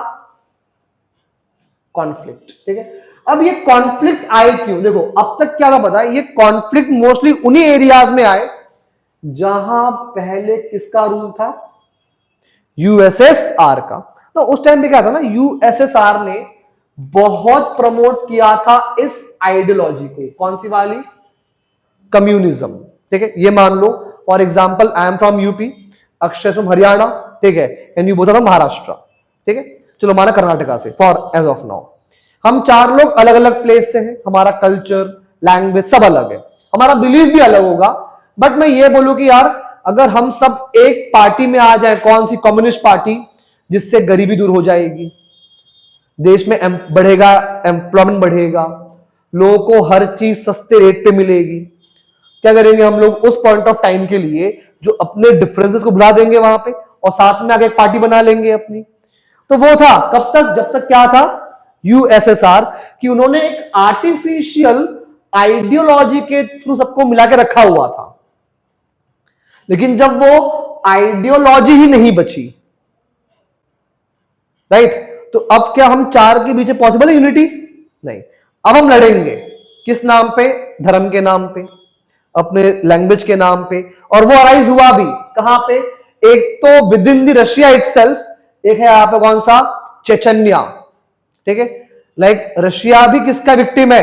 टेररिज्म का, right, because the Chechnya people demanding अपनी अलग country within the Russia, because Chechnyas are Muslims and Russians are majorly what? Christians. समझ में आया? अब तक क्या था? सेम आइडियोलॉजी, कम्युनिज्म, बट वो कॉमन ग्राउंड तो बचा नहीं अब फाइट स्टार्ट्स, ठीक है। Georgia, Ukraine, even Armenia and Azerbaijan, ये दोनों पहले कंट्री का पार्ट थी किसकी? यूएसएसआर की, ठीक है। लेकिन बाद में अलग हो गए, तो कुछ कॉमन जो आपके थे प्लेसेस, उसको लेकर क्या स्टार्ट हो गया? कॉन्फ्लिक्ट। और ये सबसे रिसेंट कॉन्फ्लिक्ट है इन लोगों का, किसका? आर्मेनिया का और अजरबैजान का। अभी 2 साल पहले वॉर हुआ इनके बीच में इस प्लेस को लेके, नागोर्नो कराबाख, राइट। इवन अभी जो रशिया यूक्रेन वॉर चल रहा है, but what Russia is saying कि यूक्रेन के अंदर कुछ रशियन स्पीकिंग वाले एरियाज हैं विच बिलोंग्स टू रशिया, तो अटैक कर रहा है वो वहां पे। एग्जांपल है जॉर्जिया, ठीक है। पहले यही लोग एक कंट्री का पार्ट थे और आज ऐसे कि 2 कंट्री हो गए तब भी लड़ रहे हैं, ठीक है। क्यों? बिकॉज पहले उनको जो यूनाइट करके रखने वाली जो एक क्या थी आइडिया, बचा ही नहीं अब, कम्युनिज्म, ठीक है। तो अब उनका वही भाई, उनकी जो कल्चरल पहचान थी अब वो उस नाम पे लड़ रहे हैं। Same in central Asia, Tajikistan and Uzbekistan, in countries के अंदर भी कॉन्फ्लिक्ट है, ठीक है। तो जैसे ही वो एक कॉमन आइडिया गया, ठीक है, इससे फिर क्या स्टार्ट हुआ?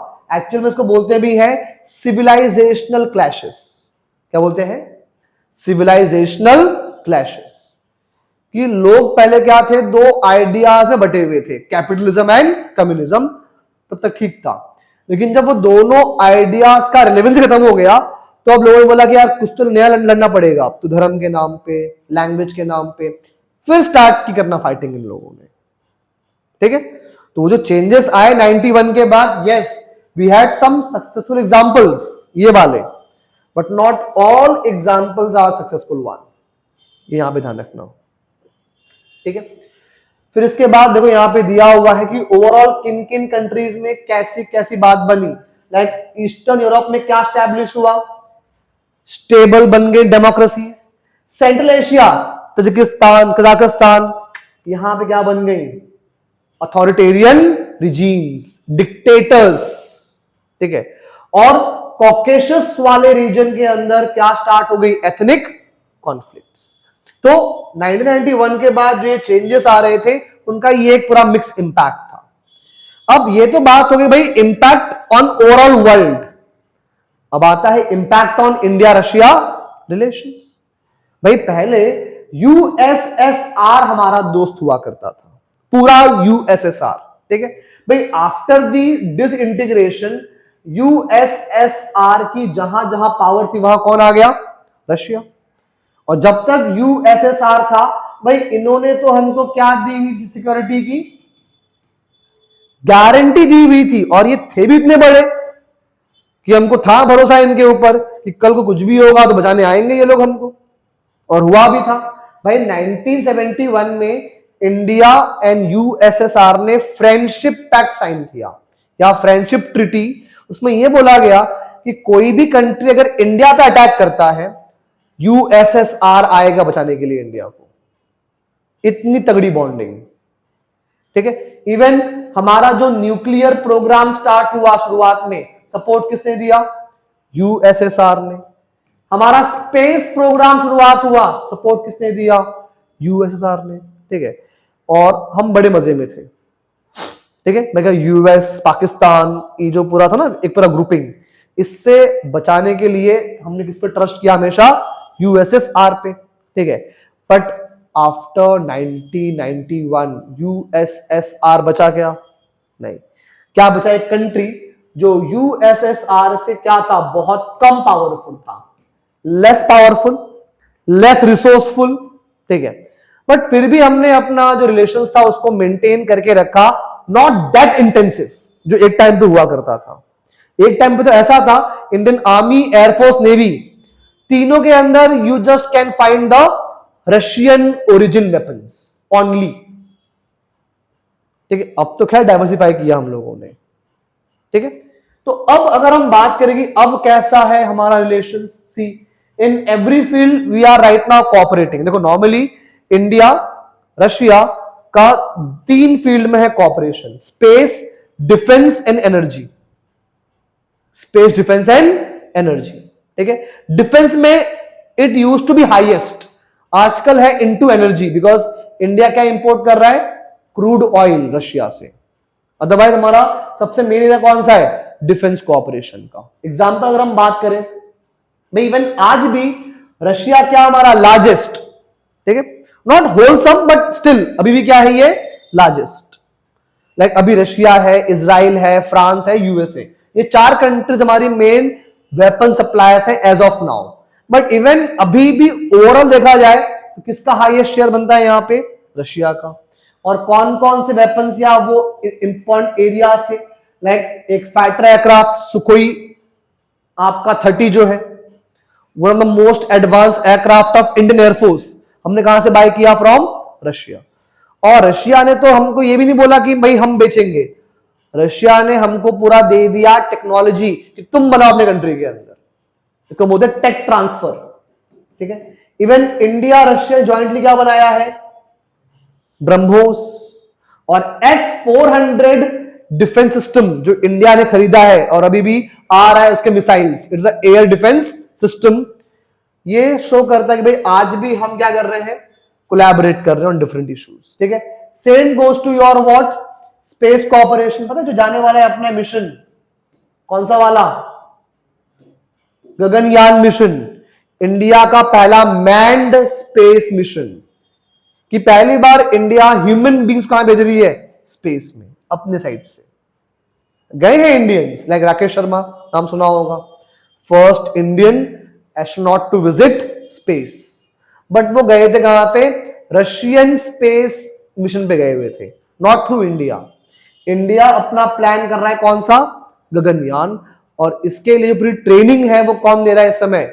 रशियन स्पेस एजेंसीज हम प्रोवाइड कर रही है, ठीक है। इवन न्यूक्लियर कोऑपरेशन, भाई जो हमारा कुडनकुलम पावर प्लांट है, ठीक है, इसमें ओवरऑल जो न्यूक्लियर सप्लाई कर रहा है या जो ऑपरेट कर रहा है nuclear reactor, it is which origin? It is of Russian origin, ठीक है। और रिमेंबर, इंडिया ने जब जब भी न्यूक्लियर एक्सपेरिमेंट किया, एक एक्सपेरिमेंट कब किया था? 1974, दूसरा 1998, दोनों ही टाइम पे यूएस ने हमारे ऊपर क्या लगा दिए थे? Sanctions, kind of restrictions. But उस टाइम पर सपोर्ट किसने किया हमको? रशिया ने, ठीक है। तो यू कैन से एक ऑल वेदर फ्रेंड अपना ये रहा है। कौन? रशिया, ठीक है। तो एक समझा कोल्ड वॉर क्या था, फिर समझा कि कोल्ड वॉर खत्म होते ही क्या क्या चेंजेस पूरे वर्ल्ड में आए, और थर्ड अब समझते हैं कि एक भाई साहब का क्या हो गया establish? Hegemony means control, means the control. US तो बोलता भी अपना वी आर व्हाट, कि हम ग्लोबल पुलिसमैन हैं। क्या है ग्लोबल पुलिसमैन? मतलब कल को अगर इंडिया में कोई लफड़े हो रहे हैं एट द इंटरनल लेवल, तब भी इंटरफेयर करने कौन आएगा? यूएसए। और हो भी रहा है। तो बीच में भी नाम आया था उमर खालिद, पता है?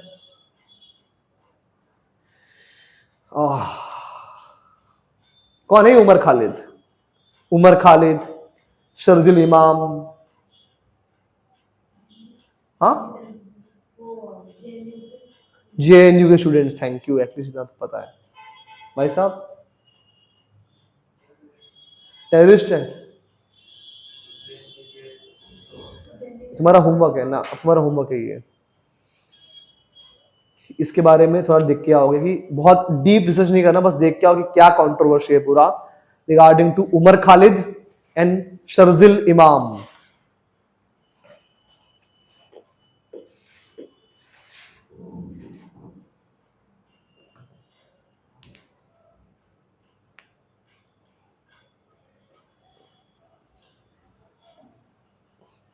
ठीक है, इनको सुप्रीम कोर्ट ने बेल नहीं दिया एक केस में, जो पढ़ो तो समझ में आएगा। सुप्रीम कोर्ट ने बेल नहीं दिया, तो उस पे कमेंट करने यूएस के 8 पार्लियामेंटेरियंस ने लेटर लिखा इंडिया को। भाई क्यों? वो वही मेंटालिटी है कि हम क्या है? Global policeman. पूरे वर्ल्ड को अच्छा रखने का ठेका हमने लिया हुआ है। That kind of approach they have, ठीक है। और उसको हम क्या बोलते हैं? US hegemony in the world politics, ठीक है। और तुम मान लो डायरेक्टली और इनडायरेक्टली यूएस कंट्रोल करता है हमें। एग्जाम्पल, अगर मैं बोलूं कि ये बताओ राइट्स कहां पे ज्यादा है इंडिया में, राइट्स या फ्रीडम कहां ज्यादा है, इंडिया या यूएस? राइट्स या फ्रीडम कहां ज्यादा है, इंडिया या यूएस?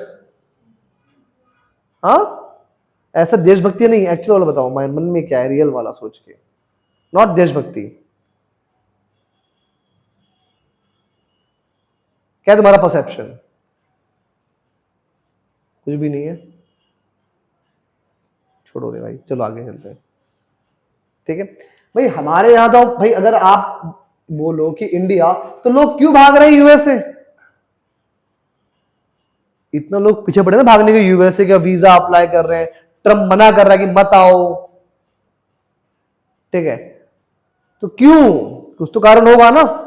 वो जो परसेप्शन किया गया है माइंड में कि वहां क्या मस्त लाइफस्टाइल है, वहां मस्त फ्रीडम है ना, ठीक है। वो क्यों है? बिकॉज वहां पे हो या ना हो, वो एक परसेप्शन क्रिएट किया है किसने? हॉलीवुड ने, ठीक है। Even if you see any Hollywood movie और एनी अमेरिकन वेब सीरीज, उन सारे मूवीज और सीरीज में माफिया या डॉन हमेशा कौन बनता है? रशियन, ठीक है। उसकी भूरी भूरी आंखें होंगी और ना वो उसकी अलग टाइप की होगी इंग्लिश, वो हमारी इंग्लिश नहीं बोलेगा वो, राइट। तो वो पोर्ट्रेयल है, वो पूरा आपके माइंड में एक इमेज डालना चाहते हैं कि Russians are negative, they are born to mafia, ठीक है। ये भी हेजीमनी है काइंड ऑफ, राइट। और भाई मैनी टाइम्स होता है ना बहुत बार कि यस हमारा कल्चर अभी बहुत बैकवर्ड है, हमारे माइंड में हमारे लिए ओपिनियन है ये वाला, यस है। और किसने दिया ओपिनियन? यूएसए ने, ठीक है। Ghee is worst butter is best, किसने दिया ओपिनियन? यूएसए ने। तो USA is not something who controls you only by weapons, they also control our minds. समझ में आया? और वो हर लेवल पे कंट्रोल करते हैं चीजों को, ठीक है। बात करेंगे यहां पे अभी, चलो ठीक है। तो हेजीमनी वही बात हमने की, dominance of one state over the others. और जो इसके यूएस का हेजीमनी जो है वो 3 लेवल पे है। कौन कौन सा? Military, structural and soft. भाई पहली चीज, इनके पास क्या है? वर्ल्ड की सबसे स्ट्रॉन्गेस्ट मिलिट्री है, सबसे स्ट्रॉन्गेस्ट। अगर आप स्ट्रॉन्गेस्ट हो तो कोई पंगा लेगा आपसे? नहीं, बल्कि लोग चाहेंगे कि क्या बढ़े आपसे, दोस्ती बढ़ जाए, ताकि आपका जो सिक्योरिटी का ऑरा मेरे काम आ जाए। ठीक है, लेकिन वही बात है, अगर यूएसए अपना सिक्योरिटी गारंटी देगा तो फ्री में देगा क्या? कुछ तो लेगा आपसे भी। ठीक है। दूसरा, अगर कोई कंट्री उसको ना बोल दे, लेकिन पहुंच जाएगा पूरी अपनी क्या वहां पे? मिलिट्री। ठीक है। दूसरा, सॉफ्ट पावर जो लोगों ने बात की, उसकी मीडिया, हॉलीवुड, वेस्टर्न वैल्यू जो हम फॉलो करते हैं on the name of modernisation. हम सभी जो कपड़े पहन के बैठे हुए हैं, हम पांचों लोग इस कैटेगरी में आ रहे हैं। ठीक है। और हर एक चीज भाई अगर हम वहां फॉलो कर रहे हैं, मतलब they are actually ruling over our minds. Shawarma खाना इज बैड बट मैकडी का बर्गर इज गुड। सब वही की थॉट है। ठीक है। और ये थॉट्स को सर्कुलेट करने में यूएस ने पीएचडी हासिल की है भाई, वो उनका सॉफ्ट पावर है। और थर्ड चीज क्या है उनका? Structural power. तुमने कहा कोई बात नहीं सर, हमको पैसा चाहिए, हम नहीं जाएंगे यूएस के पास, हम कहा जाएंगे आईएमएफ के पास, वर्ल्ड बैंक के पास, या हमारा कंफ्लिक्ट विद पाकिस्तान, तो नहीं हम यूएस से बात नहीं करेंगे, हमसे बात करेंगे से यूएन से। अरे भाई वहां पर भी किसका डोमिनेंस है? यूएस का। इट इज लाइक तुम जहां भी जाओगे हमें ही पाओगे। US is like that. हमारे पास नहीं आए तब भी हम तुम्हारे पास आएंगे। क्यों? बिकॉज तुम जहां हेल्प मांगने जा रहे हो ना, वहां पर भी अपना ही चलता है। That kind of attitude US having. हम डिस्कस करेंगे यहां with example IMF and world bank के बारे में। ठीक है, चलो यहां पे दिया हुआ है। ठीक है, तो आईएमएफ एंड वर्ल्ड बैंक का यहां पे डिस्कस कर लेते हैं कि देखो आईएमएफ और वर्ल्ड बैंक कब फॉर्म हुई थी?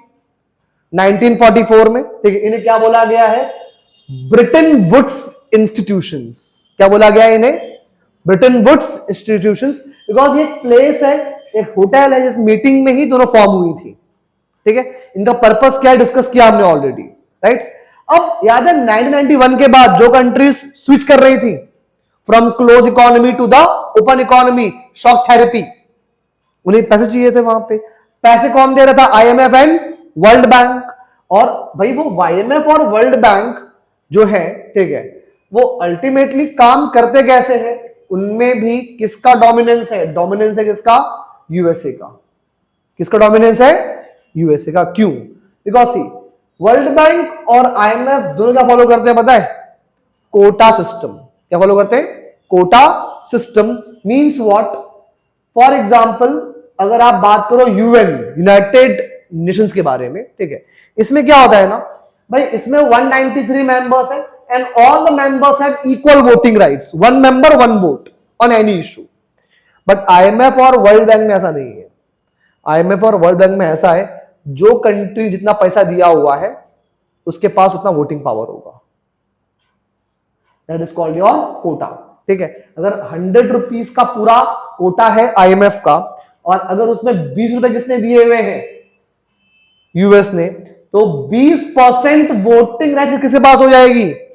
यूएस के पास। मतलब 1 vote is equal to 20 votes, is equal to 20 votes.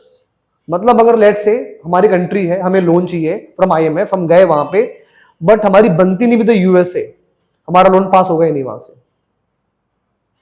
ये लोन पास करना, वोटिंग कराना पड़ेगा वहां पे, और वोटिंग में 20% वोट कौन लेके बैठा हुआ है? यूएस। Not 20 exactly. देखो यूएस और वेस्टर्न यूरोप, इन दोनों के पास कितना कोटा है? 25%। मतलब 1/4 ऑफ द पूरा वर्ल्ड कोटा सिर्फ इतना छोटा पार्ट लेके बैठा हुआ है। तो अगर आप आईएमएफ भी जा रहे हो लोन लेने, first you need to have a good bonding with the USA. समझ में आया? चाहे वो आईएमएफ हो, चाहे वो क्या हो आपका दिस वन वर्ल्ड बैंक हो। समझ में आया? और होता क्या है पता है कि जैसे ही आप आईएमएफ वर्ल्ड बैंक गए, चलो आपने अच्छा बना रिलेशंस, मैंने क्या कहा था, जब आप लोन लेने जाओगे they are going to impose what condition तुम्हारे ऊपर, याद है? कंडीशनल लोन मिलता है वो होता है क्या क्या होता है कंडीशन कि you have to open your economy for global companies, the US companies, मतलब व्हाट, यूएस कंपनीज, पर वो यूएस कंपनी तुम्हारे कंट्री में आएंगी और पूरी इकोनॉमी खा जाएंगी तुम्हारा, खत्म। Because US companies they have more money, they have a very high tech things with them. तो क्या उनके साथ में तुम्हारी छोटी मोटी कंपनी कंपीट कर पाएंगे क्या? कभी नहीं। तो बीच में हुआ था कि हम अपना जो अपना ये है सेगमेंट ऑफ डेयरी ये ओपन करने वाले थे for USA, Australia, New Zealand. Amul तक डर गया। अमूल सबसे बड़ा brand, we can not compete. वो होता है हालत, ठीक है। तो ये आईएमएफ और वर्ल्ड बैंक का लोन दिलवाने के चक्कर में, ठीक है, एक्चुअल में यूएस अपनी बात मनवाता उन कंट्रीज से। एक तो कंपनी जाएंगी वहां पे, दूसरा यूएस क्या बोलेगा, लोन चाहिए आईएमएफ में, एक काम करो अपनी कंट्री में हमें मिलिट्री बेस दो। क्या दो? मिलिट्री बेस, या अपनी जो आने वाली है इकोनॉमिक पॉलिसी हम जैसा बोल रहे हैं वैसा बनाओ। और कंट्रीज करती हैं, इंडिया नहीं कर रहा है इसलिए ट्रंप हमारे अगेंस्ट जा रहा है आजकल। सुना हो ना, ट्रंप क्या बोल रहा है बार बार कि India should stop buying crude oil from Russia, ठीक है। This is what the strategy they usually adopt, ठीक है, अपनी बात मनवाने के लिए, ठीक। तो उसको देख लो बैठ के आराम से, डिस्कस किया था हमने, वही चीज है इसके रिगार्डिंग, ठीक है। तो इंपैक्ट क्या होता है डेवलपिंग कंट्रीज पे? भाई वो कंट्रीज का जो इकोनॉमिक क्या है, सॉलिडिटी हो जाता है बैंक। क्यों? बिकॉज भाई अगर आईएमएफ ने आपको लोन दिया हुआ है तो आईएमएफ ने क्या साथ में दिया है कुछ आपको कंडीशंस। मतलब जैसा आईएमएफ बोलेगा, और आईएमएफ बोल रहा है मतलब कौन बोल रहा है पीछे से? यूएसए, ठीक है। तो ये बताओ ना, अगर कोई कंट्री इनकी बात माने तो क्या कंट्री एक्चुअल में है सॉवरेन या इंडिपेंडेंट? बिल्कुल नहीं। In their economy matters. दूसरा कि भाई उनकी जो पॉलिसीज किससे इंफ्लुएंस होंगी? By external institutions. और तीसरी चीज कि वो कंट्रीज कंप्लीटली किस पे डिपेंड बन जाती हैं? On global financial system. एक लोन पूरा हुआ नहीं, सेकेंड लोन के लिए फिर कहां जाओ? आईएमएफ के पास कि सर नया लोन दो, ताकि चुकाएंगे पहले ओल्ड लोन, फिर नया लोन फिर से लेंगे आपसे। Cycle, kind of a cycle, ठीक है। और ये चीज हुई है जब से यूएस क्या बना है पूरे वर्ल्ड का हेजिमन। फिर उसने अटैक भी किया कंट्रीज पे, किस नाम पे? वॉर ऑन टेरर, ठीक है। भाई इसने दो कंट्रीज को शिकार बनाया अपना, Afghanistan and one more, Iraq. कौन सी कंट्री? इराक। जब याद है वो अटैक हुआ, सुना होगा यूएस का 9/11 का अटैक, कि दो ट्विन टावर्स थे, ठीक है, उसमें वो दो एयरक्राफ्ट घुसा दिया लादेन ने, दोनों बिल्डिंग गिर गई वहां पे। अब दिक्कत क्या हुआ? Laden at that point of time he was in Afghanistan. तो व्हाट यूएस सेड, लाओ यहां पे लादेन को, वो हमारा मुजरिम है, नहीं दिया अफगानिस्तान ने। ये लोग कहां पहुंच गए? अफगानिस्तान में।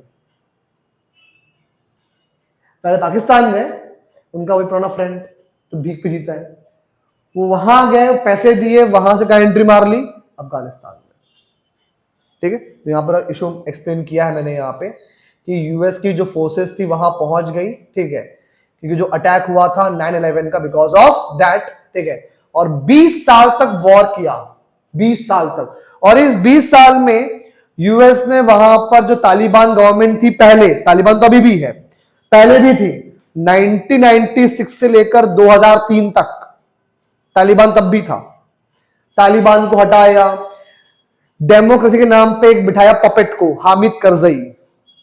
जितना यूएस बोलता था उतना वो करता था, ठीक है। It was not true democracy, ठीक है। और जब अपना काम निकल गया, यूएस ने विड्रॉ कर लिया। देखा, तुमने एक्चुअल में वहां पे स्टैब्लिश की थी democracy, then why you given power again to Taliban? समझ में आता है कि तुम उस टाइम पे अटैक करने आए थे अपने किसी पर्पस के लिए, ना कि अफगानिस्तान का भला करने के लिए, ठीक है। तो एक वो चीज हो गई यहां पे। दूसरा कि भाई उसने कहा अटैक किया था? On Iraq. एक नाम सुना, सद्दाम हुसैन, सुना नाम? सद्दाम हुसैन, कौन था? कौन था? He was a Iraqi general, जो वहां के क्या बन गए आगे चल के वहां के प्रेसिडेंट। ठीक है। नाउ यूएस का ये मानना था, because see Saddam Hussein was एक एंटी अमेरिका। क्या थे वो? Anti America. ठीक है। और वो एक एग्रीमेंट को फॉलो नहीं करते थे। कौन सा वाला एग्रीमेंट पता है? Petro dollar. कौन सा agreement? Petro dollar. Because US ने 1970s में एग्रीमेंट साइन किया था विथ सऊदी अरेबिया कि तुम जिस भी कंट्री को अक्रॉस द वर्ल्ड अपना क्या जो क्रूड बेचोगे, you have to sell it in dollars. It in dollars. इससे क्या होगा? हर कंट्री के क्या चाहिए होगा? डॉलर। और उसके किस पे डिपेंड रहेंगी? वो यूएसए के ऊपर। बट इराक ने मना कर दिया, बोला कि नहीं, हमसे जो भी ऑयल बाय करेगा हम एक दूसरे के लोकल करेंसी में ट्रेड करेंगे, या फिर इवन उसने ऑप्शन दिया था यूरोपियन करेंसी का, यूरो। ठीक है। तो जब उसने बात नहीं मानी तो क्या ब्लेम लगा दिया कि इराक क्या डेवलप कर रहा है? अपना न्यूक्लियर बॉम्ब अटैक कर दिया। भाई तुम किधर, इराक किधर? अगर वो डेवलप कर भी रहा है तो कंसर्न होना चाहिए नेबर्स को। तुम्हें कंसर्न क्यों आ रहा है? लॉजिक क्या पे था? Because Iraq was not following what? Petro dollar mechanism, जो सद्दाम हुसैन के आने से पहले इराक फॉलो करता था, बट जब सद्दाम हुसैन आया उसने फॉलो करना बंद कर दिया। तो क्या बहाना बनाया कि उसके पास क्या? Weapons of mass destruction. और जिसके पास एक्चुअल में है नॉर्थ कोरिया, वो अटैक करते नहीं यूएस। ठीक है। तो लॉजिक था पेट्रो डॉलर सिस्टम को फॉलो ना करना। ठीक है। तो यहां पे दिया हुआ है, और अल्टीमेटली पता है पूरा वॉर खत्म हो गया, but weapons of mass destruction मिला ही नहीं। मतलब जिस पर्पस से वॉर किया वो ही चीज नहीं मिली। ठीक है। और फिर यूएस ने अपने आप को विड्रॉ कर लिया। लेकिन आज वो पूरी कंट्री किसमें है? Still into sectarian conflict. वहां के लोग आज आपस में, बिकॉज यूएस जहां से भी जाता है ना, वहां पे स्टेबल गवर्नमेंट बना के नहीं जाता। वो चाहता है वो कंट्री डिपेंड रहे उसके ऊपर हमेशा से। क्या करता है बताया? वहां पे वो अमेरिका के ही लोग 2-3 पावर सेंटर्स बनाते और उनको उकसाते हैं, तुम बात कर बात कर बात कर, यहां से भी यहां से भी, लड़ाई कर पैसा है, लड़ाई कर पैसे, यहां से गया इराक। ठीक है। तो ये मान लो कि भाई ये इन सारे नामों पे क्या स्प्रेड कर रहा है? ये खुद जो स्टेबिलिटी है ग्लोबल लेवल की करता है, वो खराब कौन? यूएसए। तो वही चीज है। ठीक है। कि पहली बात तो ये दूसरे कंट्रीज की जो क्या है सॉवरेनिटी, उनकी रिस्पेक्ट नहीं करता। ये चाहता है कि नहीं हर कंट्री की पॉलिसी यूएस के इंटरेस्ट में हो। सद्दाम हुसैन एग्जांपल था एक आपका। अभी जो हुआ वेनेजुएला के अंदर, गया उसको उठा के लेकर आ गया। ठीक है। Apart from it double standards किस मामले में? On the matters of human rights. तुम जाओ किसी कंट्री में और वहां के लोग बॉम्ब से मारो, वो सही। ठीक है। और दूसरे कंट्रीज में एक्चुअल कोई मुजरिम होके उसको दे दिया फांसी, तो क्या हो गया? ह्यूमन राइट्स का violation. That is called double standards. किसका? यूएसए का, इन the matter of human rights. इतना पार्ट समझो। ठीक है। Will stop here only. Right. अब जो ये नेक्स्ट पार्ट है alternative centres of power, will do next class. तुम्हारा कोल्ड वॉर टॉपिक पूरा हो चुका है, तो जो पीडीएफ मिलेगी ये इसको यहीं से रिवाइज करके अच्छे से आ जाना नेक्स्ट टाइम।